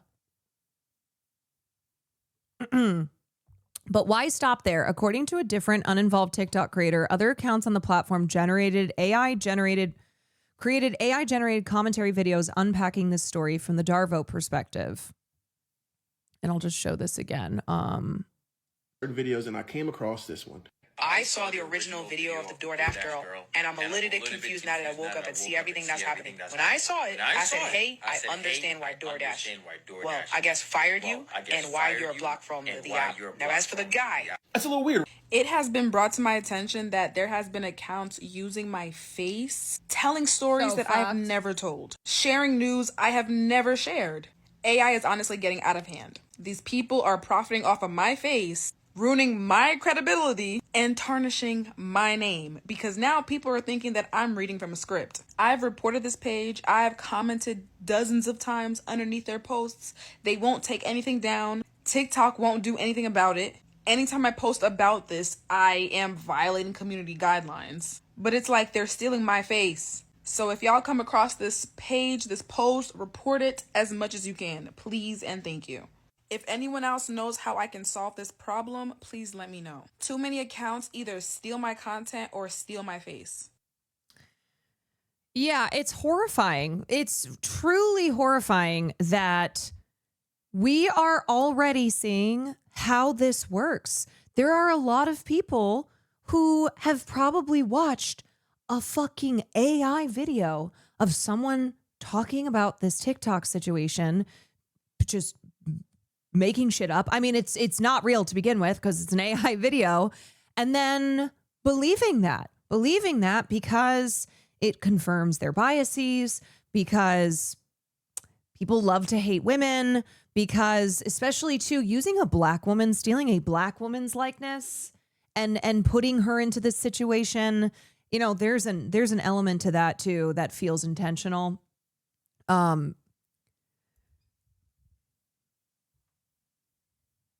a joke came up on my timeline, I was like, what the fuck? I don't want to know. Ooh, as long as misogyny continues to profit and resonate with mass audiences, there's nothing stopping the churn, and AI can further accelerate the spread of Darvo narrative online. Yes.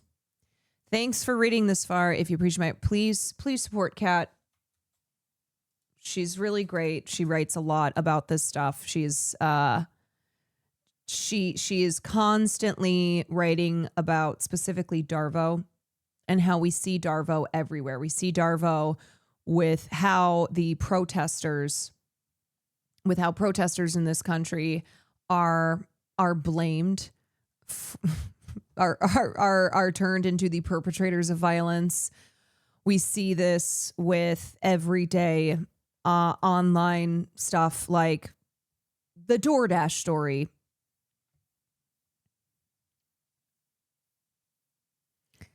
Why is it Darvo victims get all this harassment while actual predators like Diddy get off scot-free without even shifting blame?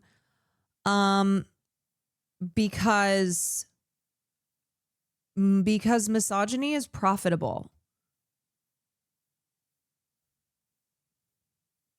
Because it's so pervasive. Because the culture is still dominant and people are either perpetrating it actively or perpetrating it by not pushing back on it.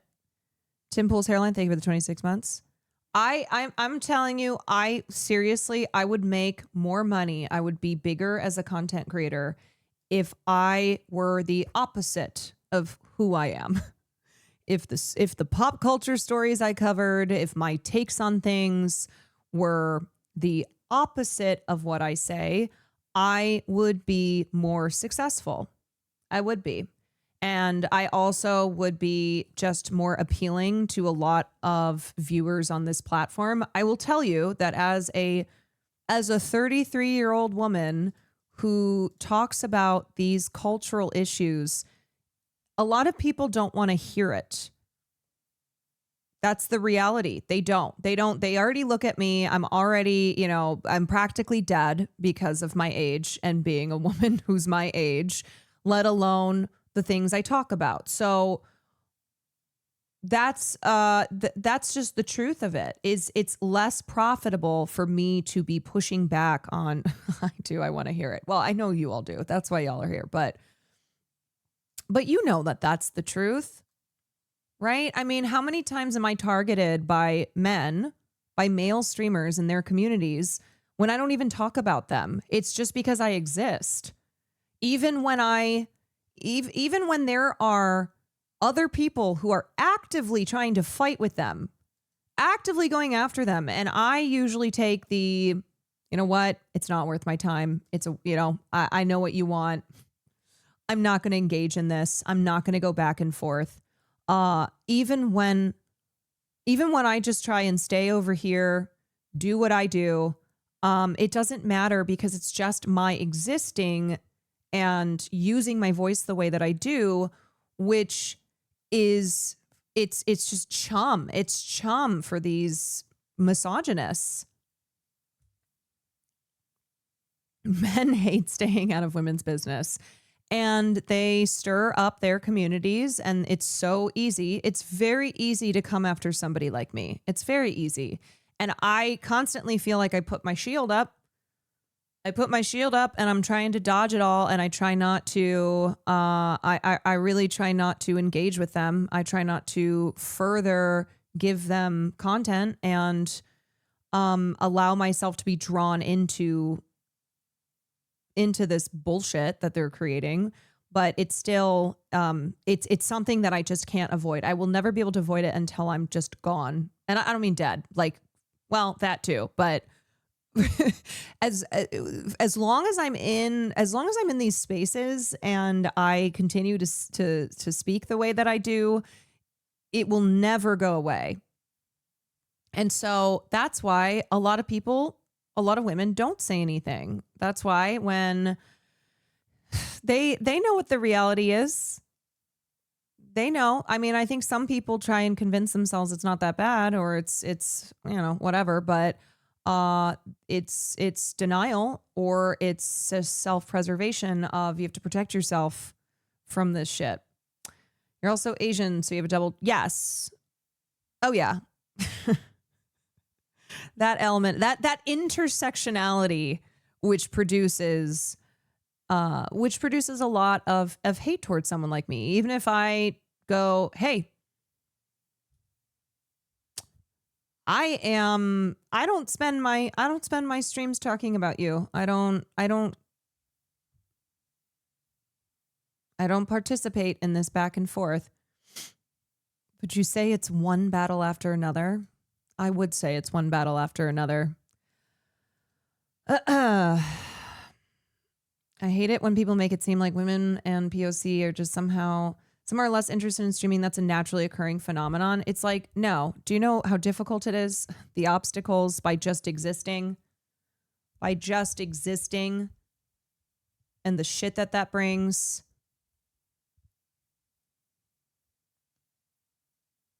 Ruby, thank you for the 26 months. Temple's Hairline, thank you for the 26 months. It's very hostile.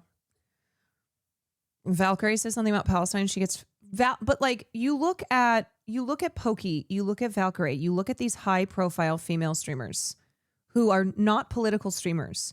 And even though, yes, there have been times that they have talked about things, it doesn't matter because they still are subjected to misogynistic abuse because they are women. They're also women of color and they are high profile streamers. That is just the reality. That is the reality. And the way that we hate on women, especially compared to what a lot of our male counterparts are doing on these platforms. It's like, oh my God. Okay, so Pokey sold cookies. Pokey sold overpriced cookies. My God, you would think that her crime was to the highest degree. And it's not that female streamers don't fuck up. It's not that female streamers don't get embroiled in controversy, but it is the outsized amount of hatred and harassment, especially compared to what men say and do, and how there's not the same outcry because the people who are driving the harassment towards women are not going to do that, of course, to these men. They're in these communities.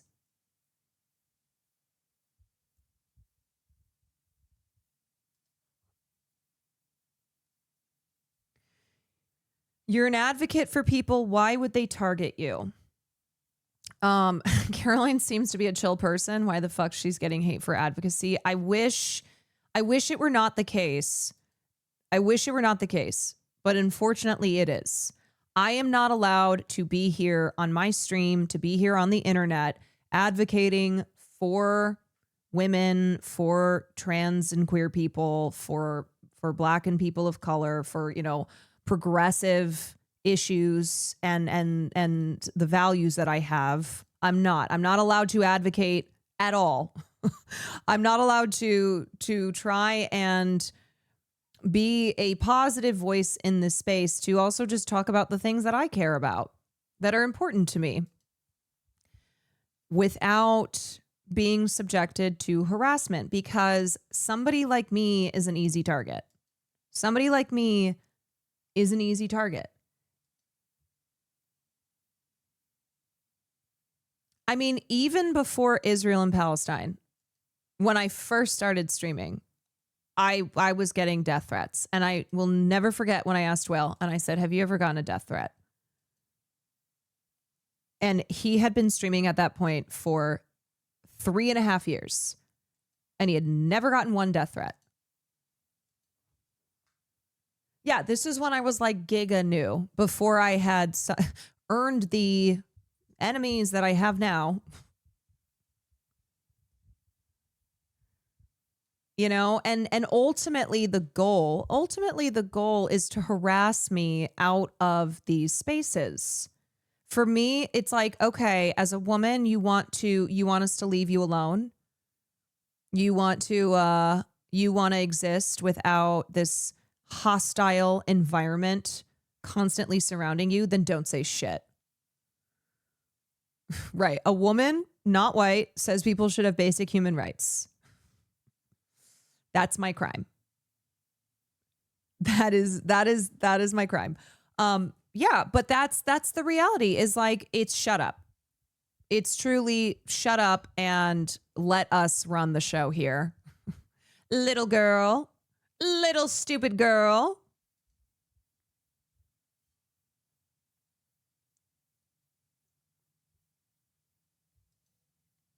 For me, the time I found out Trish had a major problem about how women are treated was on Critique of Pokey devolving into that fucking no makeup photo or slut shaming. I just saw another picture of her. A tweet that went viral that was her when she was like baby faced, 20 years old or something. And then a recent photo of her now as a 30-year-old or 29-year-old and being like, the wall is right around the corner. And so that's going to lead us into our next topic here, which Jennifer Lawrence, who's returned to acting and who has been, she's been opening up about how she took this break and how she was contemplating not coming back, but then decided to come back. And this is the reality. This is the reality for women. And then especially when you are in a forward-facing industry, one that relies so much on your physical image, like the entertainment industry. And we joke all the time that once you are 40 in Hollywood, you pretty much are dead, that you have 40-year-old actresses playing grandmothers, playing like mothers of actors who are maybe the same age as them. There's the sketch with Amy and Tina about how you're no longer fuckable. But this is something that happens a lot in Hollywood, where you have women leave the industry due to essentially being pushed out, whether it is Monique or Katherine Heigl or Jennifer Lawrence. This happens or Anne Hathaway. This happens over and over again, where women who are perceived as difficult, who suddenly the public will just go, you know what? She's really fucking annoying. I don't fuck with her anymore. They do this turn when somebody is very popular and then oops, oh, don't like them anymore. And how we never, this is not the equivalent with men. There are still, Anne is still working all the time. Anne Hathaway took a break. Listen, I'm not saying that they haven't returned. And it's actually amazing that they can return and have a career still, but women will leave because they have families, because the media has just been hell for too long, because the people in Hollywood, the public, it causes them to get to a breaking point where they leave the industry. And then you have, on the other hand, abusers who don't go anywhere, who it's like, why are those people not going away? Why are those people not feeling driven out? And then it's like, okay, so essentially, if you have been the victim of someone, say Harvey Weinstein or Philip Burke, which happened to Brendan Fraser, or you are perceived as difficult, you are a bitch, you are whatever the problem is. And how just time and time again, I feel like I see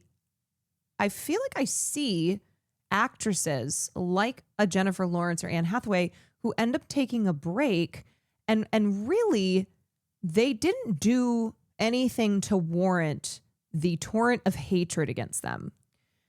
It's not completely the public's fault. No. I just named multiple. I didn't just name the public though. I am talking also about. I'm talking about Hollywood itself. Talking about the studios. I'm talking about, Katherine Heigl left because she was labeled as difficult. They did do something wrong. They aged. Yeah, true. Jennifer Lawrence recently said on the Graham Norton show that she was at peace with not returning to Hollywood during her 2-year acting break a few years ago. After scoring her 4th Oscar nomination with 2015's Joy, Lawrence went on to star in a string of consecutive box office failures like Passengers, Mother, Red Sparrow, and the X-Men spinoff Dark Phoenix. She then stopped acting for 2 years, only returning in late 2021 with Adam McKay's ensemble comedy Don't Look Up. I took a little time. I was working all of my 20s, and then I was like, what's out here? What's going on? When asked if she was worried that she wouldn't be able to get back into Hollywood, the Oscar winner responded, I was at peace with that possibility of that happening. Hollywood is a lot. I think I would have been okay, but also I would have been really upset. I don't know. Speaking to Vanity Fair in 2021 ahead of the release of Don't Look Up, Lawrence said that her 2-year Hollywood break was needed as she was not pumping out the quality I should have. I just think everybody had gotten sick of me. I'd gotten sick of me. It had gotten to a point where I couldn't do anything right. If I walked a red carpet, it was, why didn't she run? And this is so true. And I will say too, I have, as a member of the public, as a person, I have participated in this stuff. I talked about how I was like a Hatha hater. I also was like, Jennifer Lawrence is just so fucking annoying. And yes, this is something that can come from overexposure, but I'm trying to talk about the difference generally with men versus women, where over and over again, women will leave Hollywood either permanently or they will take an extended break because people are sick of them, because they maybe accused a powerful person in Hollywood who's then blacklisting them. This happened to Mira Sorvino because they had spoken up for themselves, advocated for themselves, so they were labeled as difficult to work with. Because of reasons that I'm trying to point out only seem to be reasons that women leave the industry. Megan Fox, we talked about what happened after Jennifer's Body, how she was ripped apart for that, how she was already experiencing like so much exploitation and abuse in the industry, and how there was just such cruelty. And she took a break. She took a break and she had kids and raised them and then came back.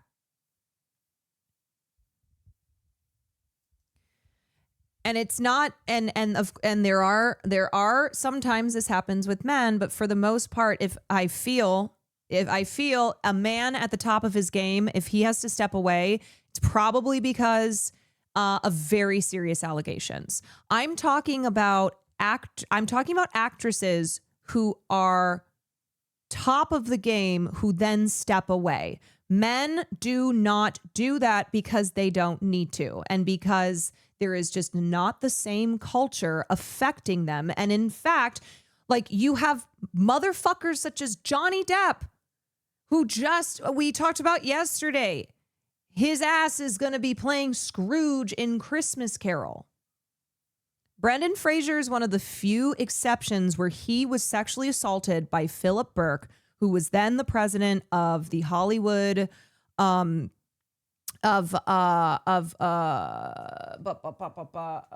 Globes, the Foreign Press Association, and he was blacklisted. He was struggling mentally. The public was very cruel to him. He gained weight. He no longer looked like the Brendan Fraser of the 90s, and he stepped away. And then he had his comeback with, he started to come back, but his major comeback was when he won the Oscar for The Whale. And he had this huge season and, got standing ovations. But yes, he is a person who experienced being a victim and then faced career consequences for that. Yes, Chugis, permission granted. Speaking to, okay, so Lauren said, I think everybody had gotten sick of me. I'd gotten sick of me. If I walked a red carpet, it was, why didn't she run?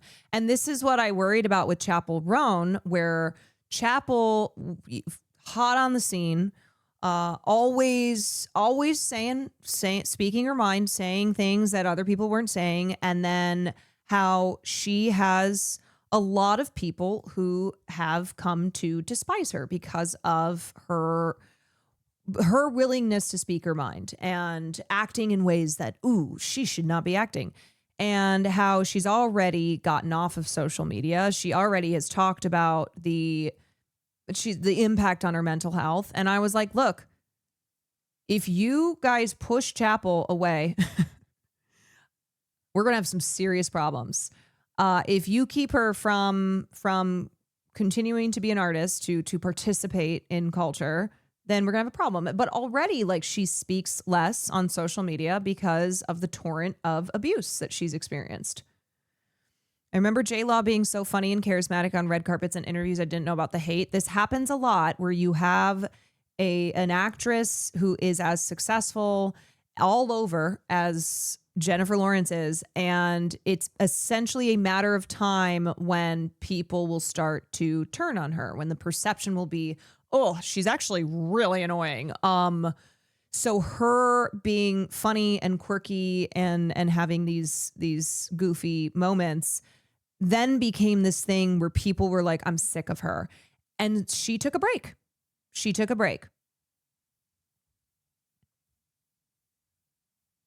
Speaking of Chappell, did you see the news about her new charity to support trans youth, the Midwest Princess Project? I did, yes. Lawrence continued, I think I was people-pleasing for the majority of my life. Working made me feel like nobody could be mad at me. Okay, I said, yes, we're doing it. Nobody's mad. And then I felt like I reached a point where people were not pleased just by my existence. This is what I'm trying to talk about. She, as at one point, the most successful actress in the world. She was killing it at the box office. She was the highest earning actress, I think, as well. And she's like, I felt people weren't pleased by my existence, which is true. That's absolutely what happened. And it's frustrating because it's like, there's just such a double standard for people who are legitimately bad and abusive and should not continue to be working, should not continue to have the protections of, to be protected by their privilege. And those people never seem to go away. So that kind of shook me out of thinking that work or your career can bring any kind of peace to your soul.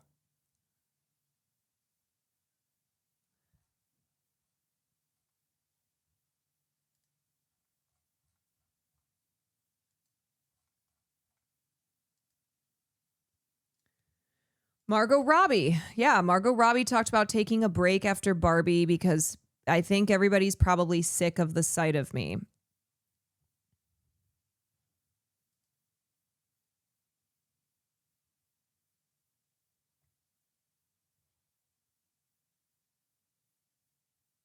Yeah, I remember when this happened. Where it's like Margot Robbie at the and look, it's not to say that I think actors should be cognizant of the roles that they're taking, not wanting to be too overexposed if it's having an effect on the ability for them to be believable, I think, in their work, where it's like, okay, if they're constantly all over the place, then maybe it could, like, I do think there is value to being, when you are at the top like this, to being selective, but this should go for all people, right? I think this goes for all. And I'm trying to talk about, though, how we really primarily see women say this. Women who will take a break, will step away because they're like, people are sick of me, because people no longer like them since they're just so popular. How you have women who are driven out, like a Katherine Heigl. Zendaya started popping off, and out of nowhere, a bunch of men on Twitter started calling her mid and overrated. Yes. Yep. Where this is, it's like this paradox. It's this paradox of, and it's not, and it's not just something women experience, but I think it's the way that women then act on it, or how they are or just, I mean, of course, it's like, of course, the abuse can get to a point that you just can't handle it anymore. But it's people like you, and then you get to this, you pass this threshold into being too famous, into being too popular, that then there's backlash to it, that then now you're a problem. And now people hate you. You know, it's the sentiment of, yeah, I don't really fuck with that person. And you're kind of waiting for something bad to come out about them so you can justify hating them. And it's hating them because the level of success that they've reached is now at this point that it inevitably will generate backlash. Yeah, we love you. You should be so successful. Okay, we get it. Do you think you're better than us? Yeah, and then on you know, happening to Tyler right now. Yeah, and it's so frustrating too, because when this happens to women, especially say Black women, like when this happened to Monique, the obstacles in the path of success that most of the time are insurmountable. So for somebody to get to the point where they have, against all odds, reached that level of success and still probably are not getting paid the same amount, same opportunities as say white men in their industry, and how the harassment, the hatred, the get this person out of my face, the backlash, it's just it's consistent. We see this happen all the time, and it's it really is something that, for instance, too, I feel like I started to see this with Cinna. So when Cinna started blowing up, first it was like, ooh, I love Cinna. I love Cinna. I love Cinna. You know, who is she? She's so funny. Ha ha ha. And then I started to see this girl is so annoying. Oh, she thinks she's one of the guys. Oh, blah, blah, blah, blah. Like I just started seeing backlash towards her, which really seemed to be based in the fact that she had become so successful, because she had become a really big streamer. I'm seeing that happen with Vanilla as well. Yes. Seeing that happen with Vanilla. That happens to, as I said, Pokey and Ray and other women who are at the top of the industry, whether or not they do politics or they talk about any of this stuff. And yes, it's not that there aren't people who hate on big male streamers too because of jealousy and maybe because they are annoying. But the difference being that rooted in misogyny and how a lot of times too, you see women leave these spaces. You see women, it's this double-edged sword of you finally break through, you get that success, and then you are faced with you're just there's backlash to it. And so there are people who step away, who are like, it's too much. I need to take a break.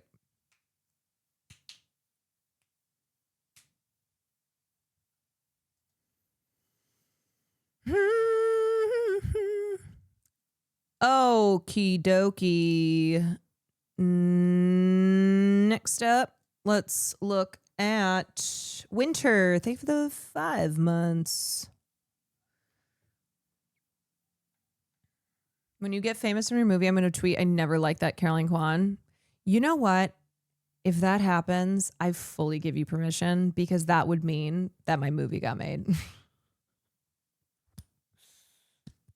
If that's my deal with the devil, of your movie's going to get made and it's going to be a huge success, but Caitlyn is going to say that she always hated you, I'm taking it. I'm taking the deal. Oh boy.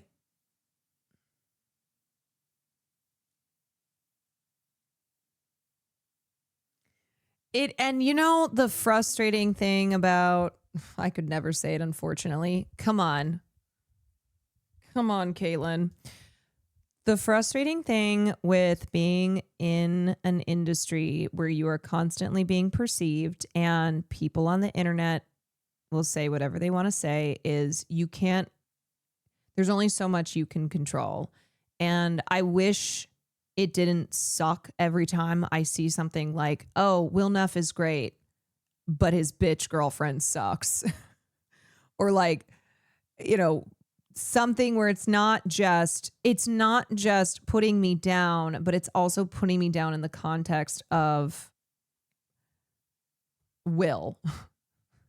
Like, Will is so awesome, and also his girlfriend is a whore. And that woman.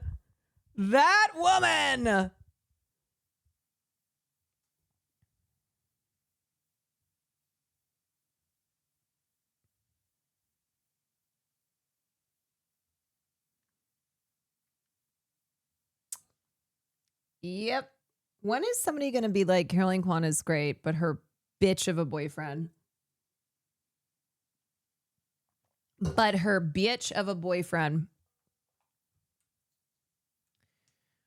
My favorite thing about Will Neff is Caroline Kwan.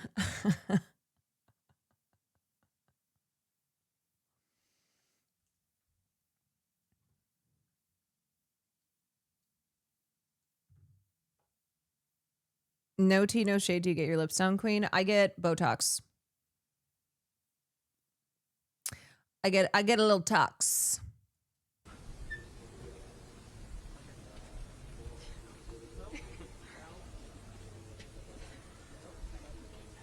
But also, I ripped my lips up earlier, so it could be why they're extra popping, because I put a lip stain on and I was trying to peel it off, and I literally just peeled my lips off, and then I was just rubbing them. Okay. Oh, sorry. I didn't even explain what this is. So this felt like something that needed to happen, and this is Zohran Mamdani doing a press conference talking about the rampant Islamophobia, because this man is so patient. He has to be. He's a Muslim who is running to be the mayor of New York City, and the pervasive Islamophobia in this country means that he has to be better, so much better than everyone else, and to be endlessly patient. And he is, but it is frustrating how openly racist his opponents are. The media is, Democratic politicians, Republicans.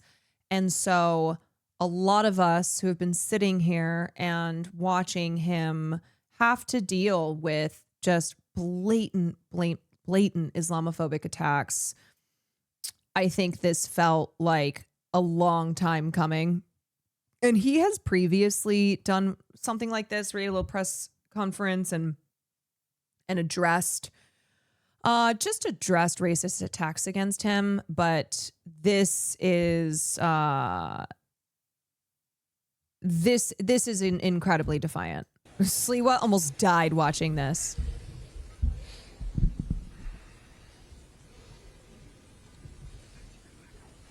Enough is enough.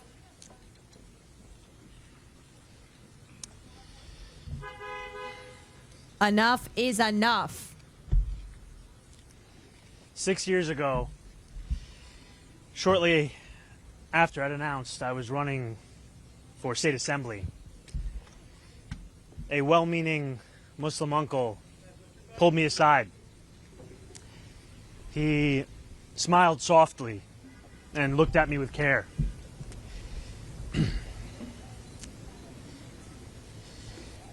In a quiet voice, he told me I did not have to tell people I was Muslim.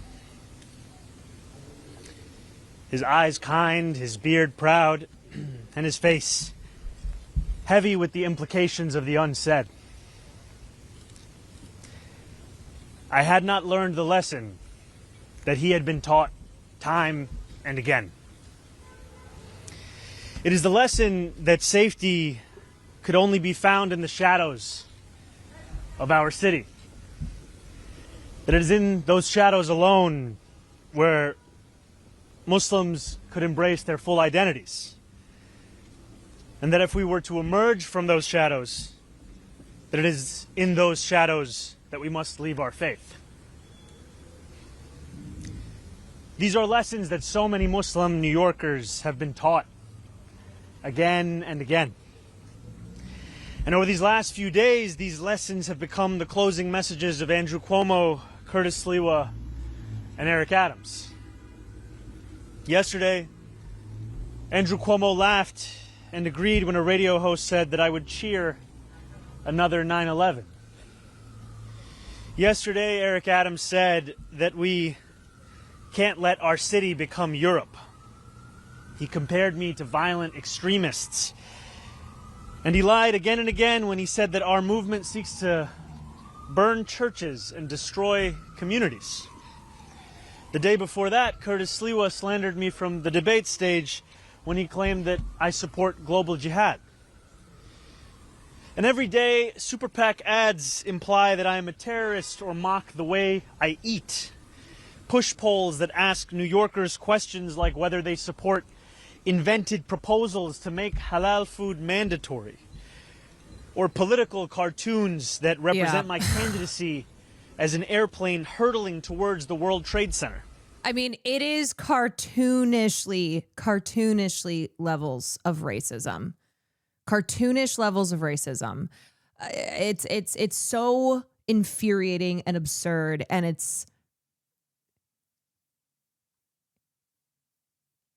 is coming from Democrats. It's coming from Republicans. It's coming from people who he has shown respect to and have never shown him an ounce of respect back. Of course not. I will say the eating food with hands has been something that racists keep trying to use as some evidence that Zohran is a dirty, scary Muslim person. And just got to say, shouts out Simu Liu. Shouts out Simu Liu. And I was about to say something to this guy too. And then I saw Simu Liu. I went, you know what? I'm just going to repost him. Vince Dow, piece of shit. Gen Z conservative. As an Asian, I feel I have authority on rice. Eating rice with your hands is gross, strange, and barbaric. Nobody in my family has ever done this. He acts like utensils were never invented. Okay, as an Asian, and also I'm sure Simu would back me up on this because he goes, you don't have authority on jack shit. You're just putting your own culture down to make yourself more palatable to white conservatives, you dumb bitch. Acting like people don't get their hands dirty eating pizza or ribs or tacos. Shut the fuck up. And I would like to add, as an Asian, I also have authority on rice. So my authority on rice as an Asian is going to come up against your authority on rice as an Asian. And one of us here is not racist. And one of us here is not trying to pander to conservatives. It's so absurd that they over and over again have posted pictures of him eating food with his hands as proof that he is barbaric, that it's just, my God, that he can't do anything. He cannot exist without being attacked, whether he's taking his wife to a sushi dinner for on his birthday or anniversary, whatever it was, eating food with his hands, which is something that happens across many cultures. One of my favorite things about going to get Ethiopian food is the element of like eating with your hands, where you're sitting around, and the food is delicious too. Sit around and eat food with your hands. And it's just a very, it's a really cool experience and feels very, it just feel there's something that's like more intimate and more personal about it. So it's just, mind you, he always has to wear a suit, be aware of how he presents himself. Of course, because when you are Muslim, when you are a person of color in this country that is so racist towards you, you always have to be better than you always have to be better. You always have to be better than the best. Like, this was something that I'm not Muslim, but growing up, I felt like I always felt these pressures on me, and a lot of it was internal. A lot of it was me putting it on myself, and I think it had to do with also being a woman who was interested in politics, but like being better than everyone else. And I don't mean in like an ego way. I mean in a not raising my voice, in a not slipping up and feeding into the perceived, into the biases, into the oh, see, she's too emotional. This is why women can't do, this Muslim man, he's violent. Oh, look at him. Look at this clip of him yelling. See, he is violent. It's that kind of thing where you don't want to give him an inch. But it doesn't matter because they take the whole fucking mile anyway. They take the whole mile. But still, you have that mentality of, and he's running to be mayor of New York City too. He's got a big job on his hands. But it's that mentality of needing to never give them an inch. And I know that that's how a lot of my Palestinian friends feel, and how it's just this constant pressure because they already treat you like a terrorist. They already treat you like a person who was born violent. And so not wanting, and then, the stereotypes of black men of, there he is, violent black man, and how you're not allowed to be emotional. It's like, you're not allowed to act how someone else would, because you're then fulfilling the stereotype. Doing anything to paint POC as savages, black, indigenous, Muslim, especially POC who have these stereotypes that they have battled against, who have a history of being oppressed, of being violently oppressed because they've been treated as savages. For me, it was less of my skin tone than it would be of not wanting to be perceived as emotional as a woman. A woman could never be president. They're just too emotional. They're on their periods all the time. But how is she going to be able to run the country when she's going to have her period?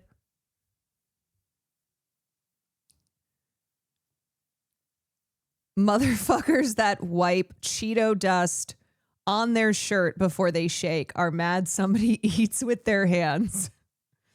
They think everybody has to eat like this. You're probably eating your peas incorrectly. What we never do with peas is shovel them onto the underside of the fork and bring them up to the mouth, because they fly everywhere, and we don't want that. Instead, using the back of your knife, also this push song. and spear some peas onto the tines of your fork. You have a neat little collection, which you can eat like so. You're probably eating your peas incorrectly. What we never do with peas is shovel them. It's gonna start raining, man. It's raining, man. Hallelujah. One of my earliest memories as a black kid was the endless convos with my immigrant parents about always having to look sharp and presentable. It's exhausting to see how little things have changed. Yes, and we have all seen, and I think a lot of people can relate to the pressures on Zoran and the just disgusting racist stereotypes that he is always having to push back against. And it's why too, like, okay, I get that some of the things he said may be frustrating, may not be the most ideal stance, the most leftist ideal stance, but I have so much empathy for him, and I know the challenges he is up against that Curtis Sliwa and Andrew Cuomo will not experience, and also participate in this racist abuse towards him. Green Bay Sky, thank you for the 5 months. But I do not want to use this moment to speak to them any further. I want to use this moment to speak to the Muslims of New York City.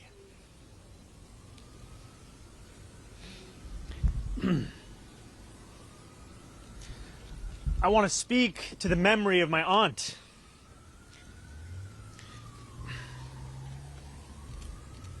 Who stopped taking the subway after September 11th because she did not feel safe in her hijab. I want to speak to the Muslim who works for our city. Whether they teach in our schools or walk the beat for the NYPD.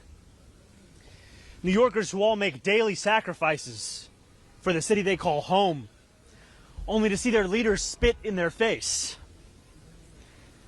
I want to speak to every child who grows up here, marked as the other, who is randomly selected in a way that never quite feels random, who feels that they carry a stain that can never be cleaned.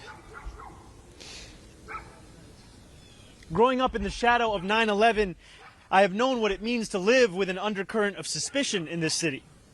I will always remember the disdain that I faced, the way that my name could immediately become Muhammad, and how I could return to my city only to be asked in a double-mirrored room at the airport if I had any plan on attacking it.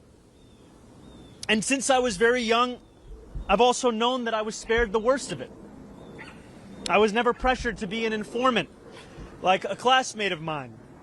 I've never had the word terrorist spray painted on my garage as one of my staff had to endure. My mosque has never been set on fire.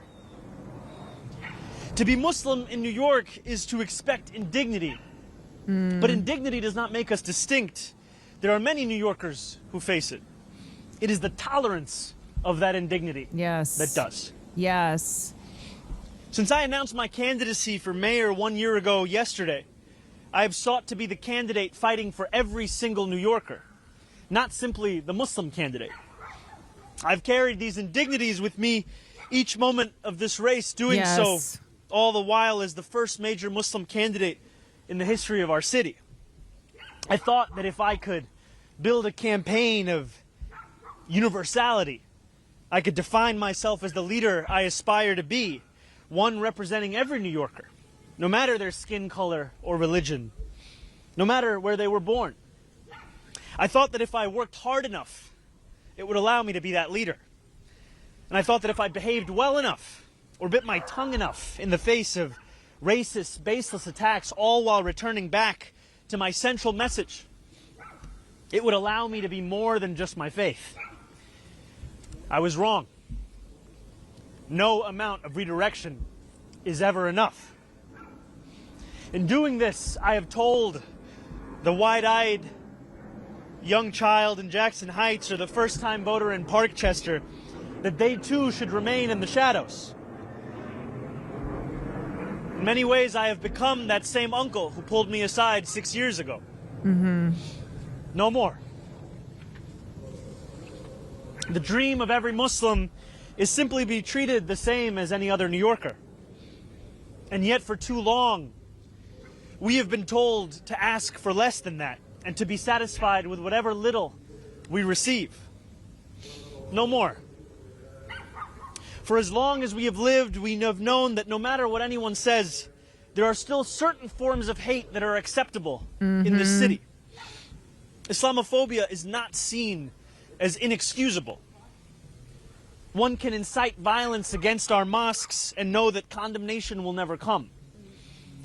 Elected officials in this city can sell t-shirts calling for my deportation without any fear of accountability. The consequences amidst this inaction are stark. More than 1 million Muslims in this city existing all while being made to feel as if we are guests in our own home. No more. We stand on the precipice of an election, but that is not what today is about. We know that in less than 2 weeks we will say goodbye to a disgraced former governor and our current indicted mayor. The bigger question is whether we are willing to say goodbye to something much larger than either of these two men. It is whether we are willing to say goodbye to anti-Muslim sentiment that has grown so endemic in our city that when we hear it, we know not whether the words were spoken by a Republican or a Democrat. We know only that it was spoken in the language of politics of this city. In an era of ever diminishing bipartisanship, it seems that Islamophobia has emerged as one of the few areas of agreement. And while I appreciate all who have rushed to my defense over these past few days, I think of those Muslims in this city who do not have the luxury of being the Democratic nominee, who do not have the luxury of being deemed worthy of solidarity. While my opponents in this race have brought hatred to the forefront, this is just a glimpse of what so many have to endure every day across this city. And while it would be easy for us to say that this is not who we are as a city, we know the truth. This is who we have allowed ourselves to become. And a question lies before each of us. Will we continue to accept a narrow definition of what it means to be a New Yorker that makes smaller every day the number of those guaranteed a life of dignity? Will we remain in the shadows, or will we together step into the light? There are 12 days remaining until Election Day. I will be a Muslim man in New York City each of those 12 days and every day that follows after that. I will not change who I am, how I eat, or the faith that I am proud to call my own. But there is one thing that I will change. I will no longer look for myself in the shadows. I will find myself in the light. Thank you very much. Woo. Cuomo apologize. Wow.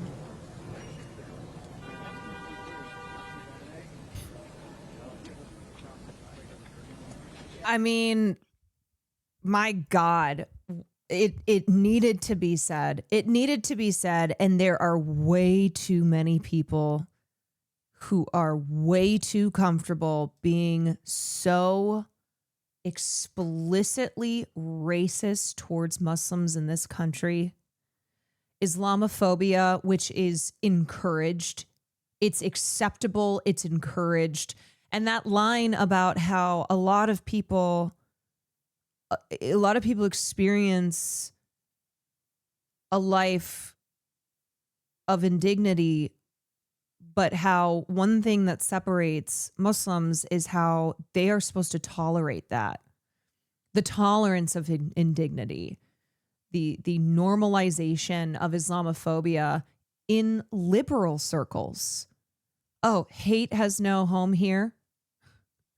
hate is no home here, love is love, that kind of shit, and how it really is it is. The Islamophobia feels like the last form of racism acceptable in liberal circles to be as explicit as it is as well. I mean, you can, oh God, such a beautiful, heartbreaking, honest speech where he has to answer over and over and over again. But what are you going to do about anti-Semitism?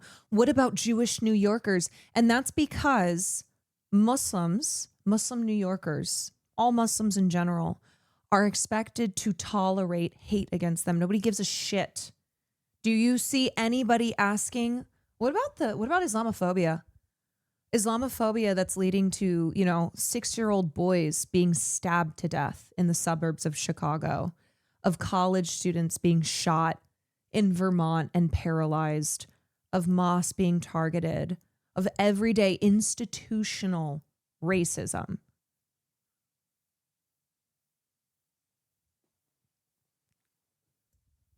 He says jihad. Even just words in Arabic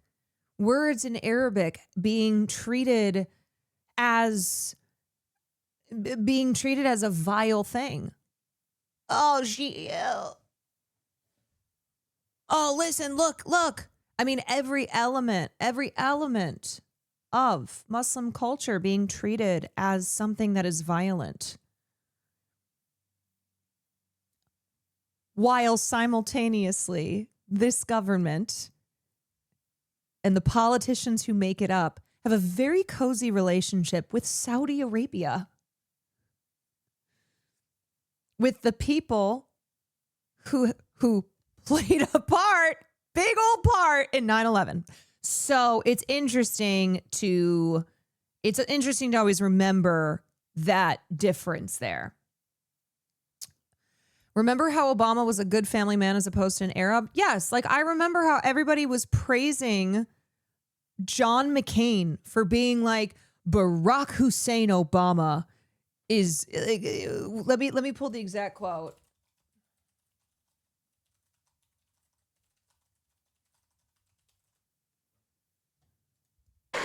And frankly, we're scared.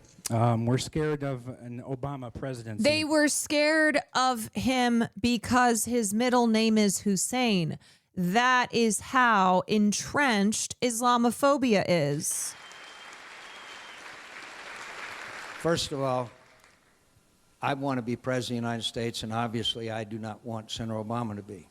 But I have to tell you, he is a decent person and a person that you do not have to be scared as president of the United States. Now, look, if I didn't think I wouldn't be one heck of a lot better president, I wouldn't be running, okay? And that's the point. That's the point. I got to ask you a question. I do not believe in, I can't trust Obama. I don't trust I have Obama. read about him, and he's an Arab. He is not. No? No, ma'am. He's a... I don't trust that Obama. He's an Arab. He's an Arab. He's a decent family man, citizen that I just happen to have disagreements with on fundamental issues, and that's what this campaign is all about. And honestly, what's crazy is that we have moved past the John McCain, the John McCains of politics, where now it's just straight up like, oh, you're gonna drive that plane into the building? Oh, but I still need to point out that there is still this framing of, no, he's not an Arab. He's a good man, a family man, right? And so this is not the explicit racism that we are seeing right now towards people like Zoran, what Ilhan Omar deals with all the time, all the time, but it's to point out that this is still so commonplace. Oh, no, he's not Muslim. Like, I hear this all the time from liberals, from conservatives. It's not a partisan stance. It's not depending on where you fall on the political spectrum means you are an Islamophobe. It's giving like he's good because he's not Arab. Like, imagine if he had been. Imagine if Obama was an Arab man. If he was Muslim.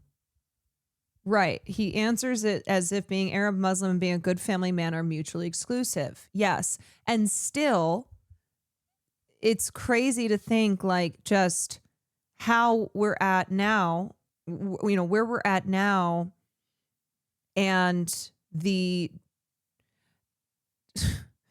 like the post 9/11 levels of Islamophobia, but almost worse because it's been cooking for decades. And because of the genocide in Palestine and how people who have sought to defend that have engaged in the all too familiar and all too acceptable Islamophobic tropes.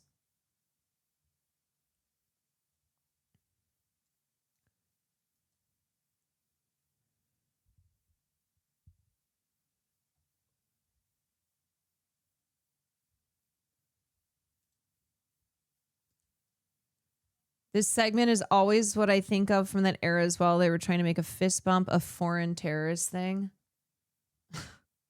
Wait, you just you sent me the Google link for terrorist videos. Which one were you trying to link? This is very much something that I would do as well, just so you know.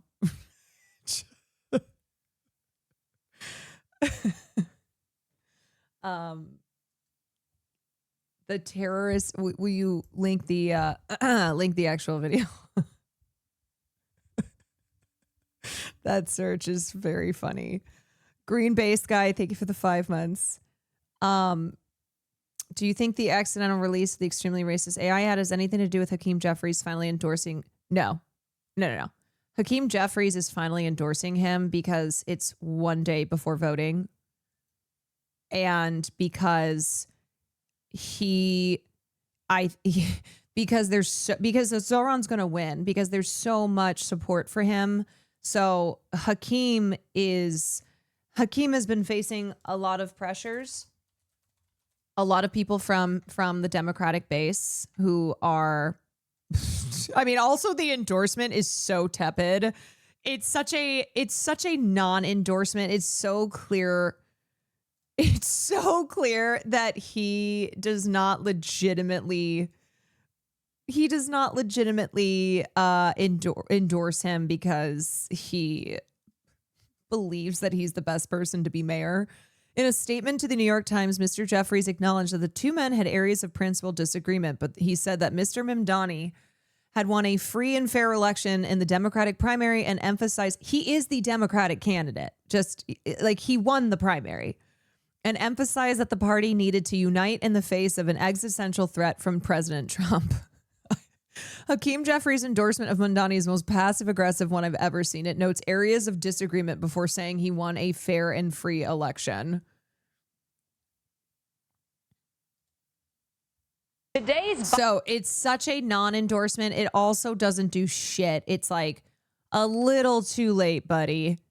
He's scared of being primaried. I mean, this is absolutely just to try and appease people who rightfully have called out the lack of Democratic Party leadership for the Democratic candidate, the person who won the primary, who is so far and away the best candidate in the race and who will win. Who is going to win.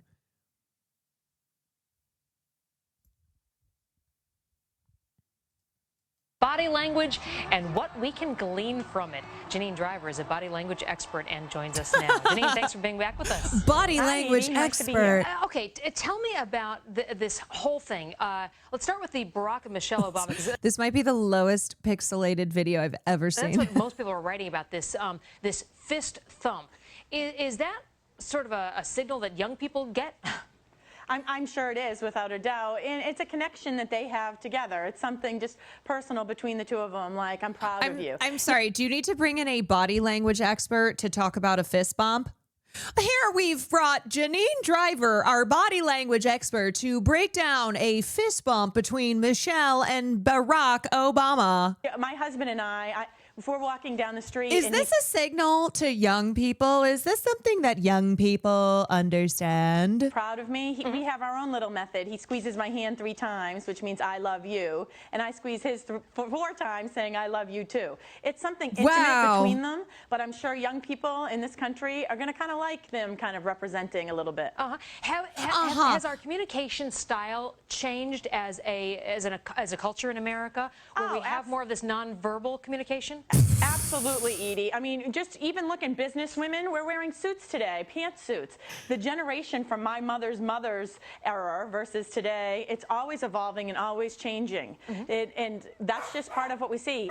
Obama, it is kind of a hip gesture that they're making there with that little fist bump, and it's just a connection. It's something personal between them. The mistake that a lot of body language experts make, Edie, is they say, okay, arms are crossed, so it means you're bored and disinterested. They pigeonhole. I have never seen somebody stretch something that is so obvious to anybody who knows anything at all. They created nonverbal communication in 2008. I have never seen somebody stretch something gesture this into long. a certain meaning. That's unscientific. It's unscientific. The best thing to say is, Obama, is there any reason why you guys did that? What did it mean? And he'll tell you, because we know what we're doing and what it means to others. Okay, let me ask you about this then, because George Bush is a little older than Barack Obama, and he did one of these. Look at that, folks! Stop, turn around, look at your TV screen. He's doing that chest bump. Now I see that in the end zone in NFL games after somebody scores a major touchdown. I don't normally. Wow! Would you look at that? Wow! Look at that! I mean, that's a real American right there. We all know what a chest bump is. A fist bump, on the other hand, though. I expect to see the President of the United States doing it. What does that mean? Edie, it's funny, when I saw these pictures and your producer sent them to me today, I really cracked up laughing. You know, these pictures with George Bush are being taken, the President George Bush, are being taken out of context. He was there at the Air Force Academy. These people were graduating, these cadets, and he said, what can I do? How can I represent you and acknowledge your amazing effort and what you're doing for this country? So sometimes one person said, call my mom and say, you know, you're proud of me to your mom. Another picture, he's doing the Heisman with someone. And I don't think there's context needed. An out of context chest bump? I've never heard of such a thing. He's making a muscle with this woman. You know what? This cadet wanted that. This cadet said, this is what I want. If you can survive those presidential races, I guess you deserve to do whatever you feel like doing. Janine Driver. It establishes rapport. That's the bottom line. The president's establishing rapport. He's becoming more like them. I give him a thumbs up for these gestures. Janine Driver, thank you very much. I do love that they brought Janine in to try and make the connection between Barack Obama being a dangerous terrorist Muslim and the fist bump that he did with his wife. They're like, so what do you think that secretly signals to the young people in this country? And Janine goes on and talks about, well, my husband and I, we like to squeeze each other's hands. He'll squeeze my hand 3 times. I squeeze his hand 4 times. And then he squeezes my hand 5 times. And then I squeeze his hand 6 times. And it's really our way to communicate that we love each other. Yeah, but talking about the jihad fist bump. Janine, back to the jihad fist bump.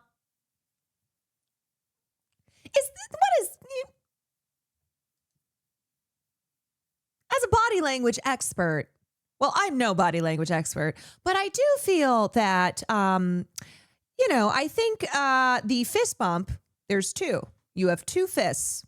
Do you know what else there was two of? Towers. Well, not anymore because those were brought down. So, no body language expert, but I think all of us can maybe see the connection here, Janine.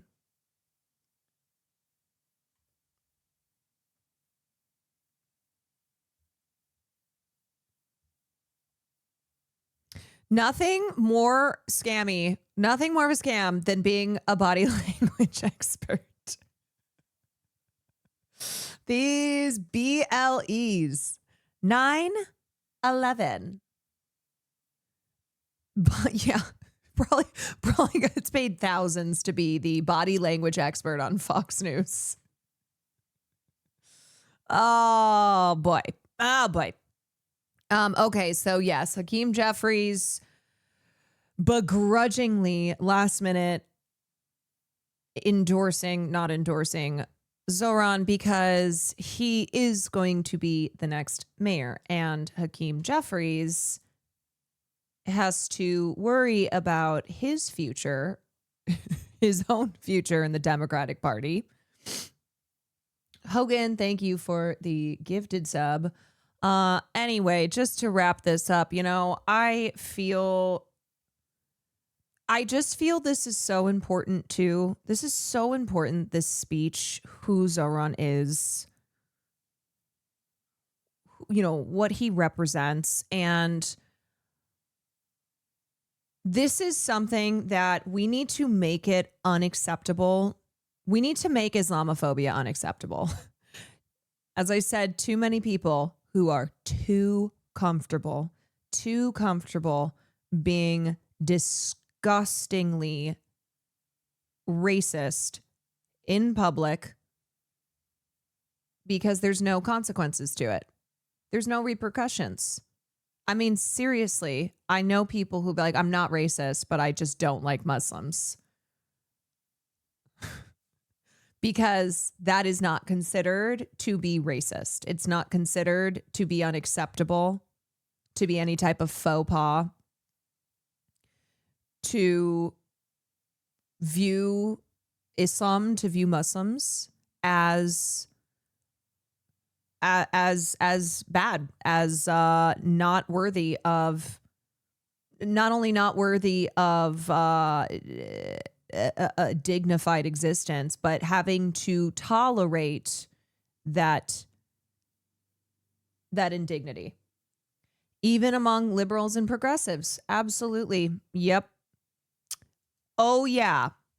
And I talked about this before, but I started to see white leftists get a little too comfortable speaking to Palestinians on Twitter.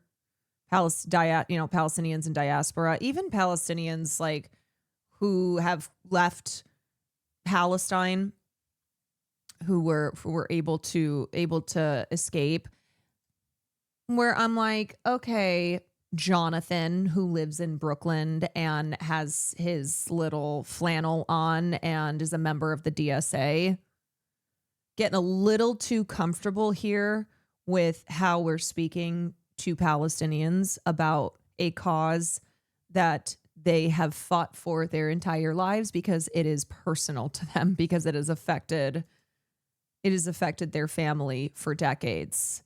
So it's just kind of that too comfortable, getting a little too comfortable.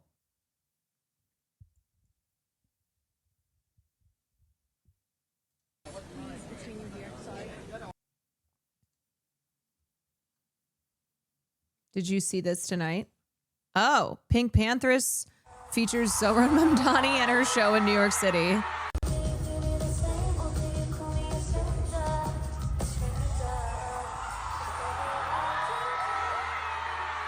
That's awesome.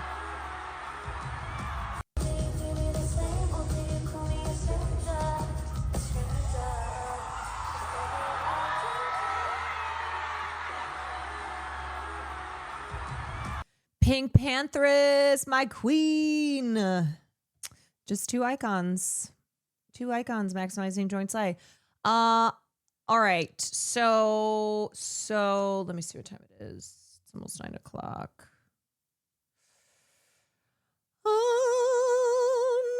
Yeah, I'll probably watch that speech over and over again. I just think it's really necessary. I think the vitriol and vile harassment from members of his own party that he experiences, that Ilhan Omar experiences, we've gotten way too comfortable, and this is something that we need to root out of across society.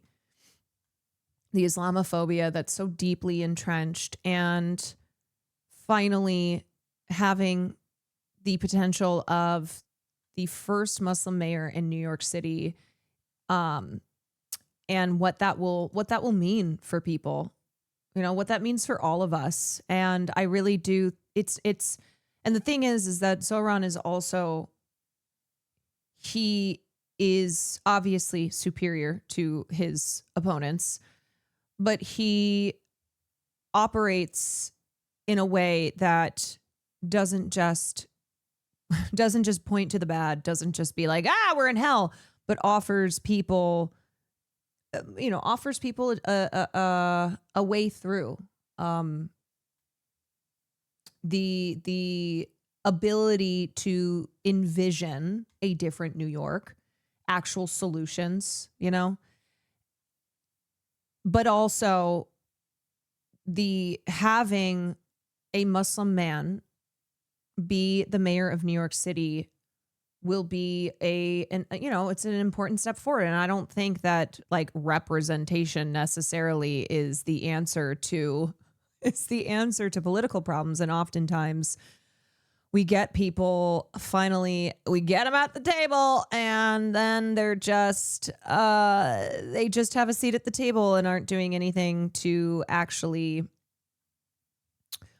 upend the table. But I do think that him speaking on not just his experience, but the experience of a lot of New Yorkers, and basically saying enough is enough. And that is valuable.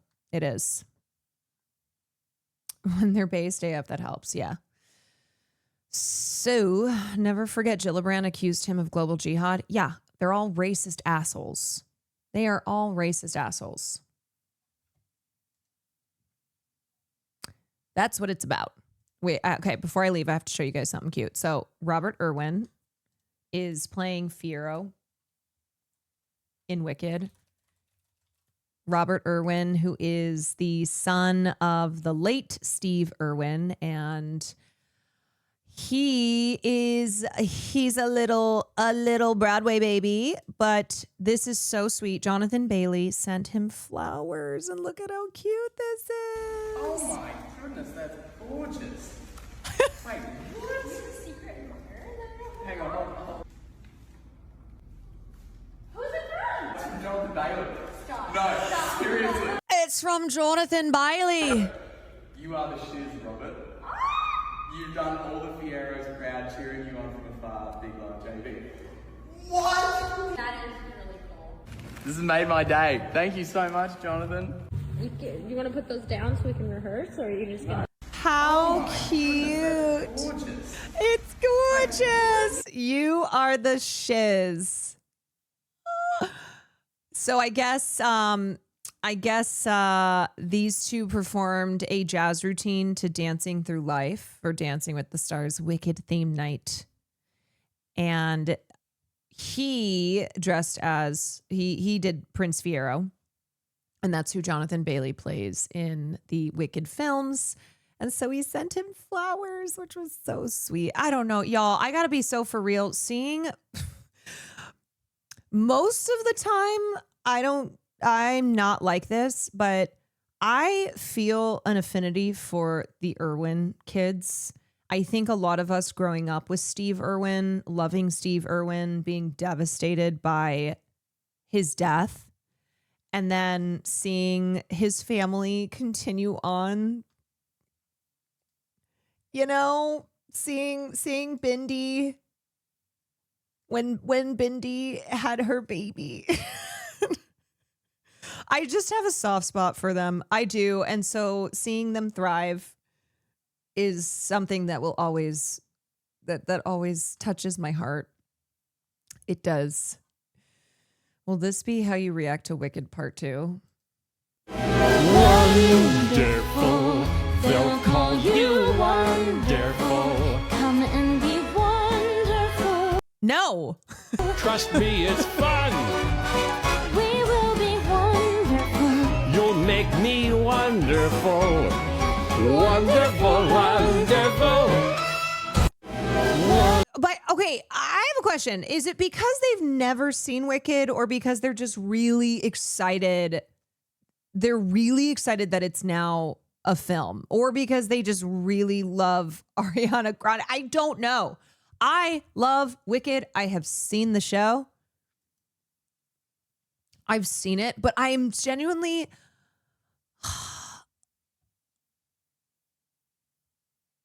look, y'all, I'm a theater kid, but I have my limits too. I have my limits. Can we watch the dance? Because he's Dancing so good. Jacks. Yeah. With his partner Whitney Carson, it's Dancing Robert through Irwin. life. Dancing through life, skimming the surface, gliding where turf is smooth. Life's more painless for the brainless. Why think too hard when it's so soothing? Dancing through life, swaying and sweeping, and always keeping cool. Life is flawless when you're thoughtless. Those who try never look foolish. Dancing through life, mindless and careless. Make sure you're wearless. Trouble is rife. Woes are fleeting, blows are glancing when you're dancing through life. Through life. Dancing through life. If only because dust is what we come to. Nothing matters, but knowing nothing matters. It's just life. It's just life.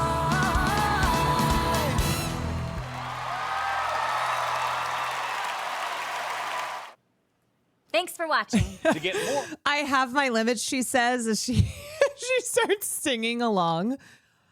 Yeah, that's how I am.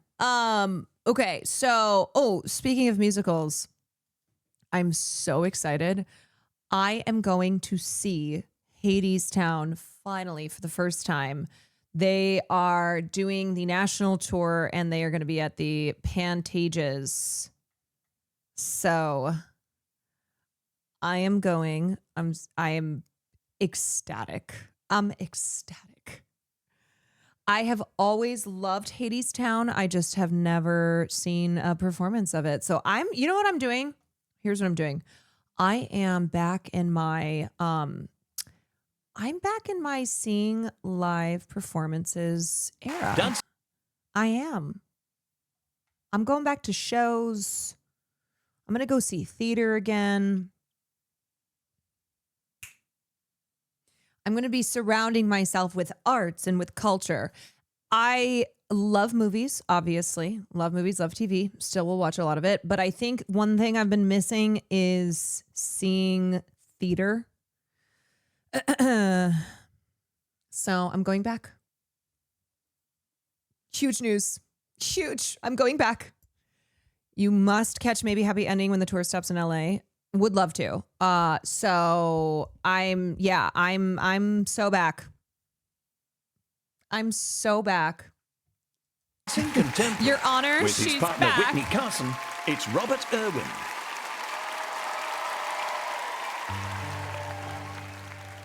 This is his dedication to his mom. Hi. Come stop your crying, it will be alright. Just take my hand, hold it tight. I will protect you from all around you. be here, don't you cry. 'Cause you'll be in my heart. Yes, you'll be in my heart. I love this song. Stay on now and forevermore. When destiny calls you, you must be strong. I may not be with you, but you got to hold on. They'll see in time. I know I've shown them together. 'Cause you'll be in my heart. Always.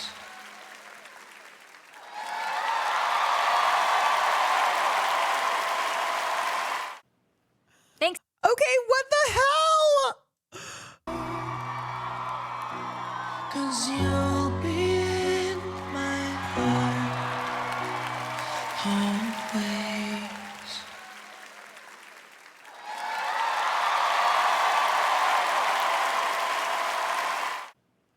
Thanks for.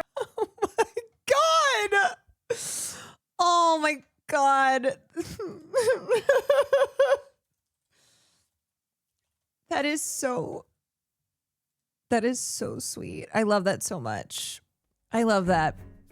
I think that's a perfect way to end stream because I gotta go. So I will not be here tomorrow night. Of course, I had to pull this up. I won't be here tomorrow night. Sunday, I'm seeing the show, but it's a matinee. So I will be live, and I don't think I should be late. So around 6 o'clock. Sunday, dinner and a movie. So hope to see y'all then. Have a good weekend. If you have a relationship with your mother, call your mother. Call your mother.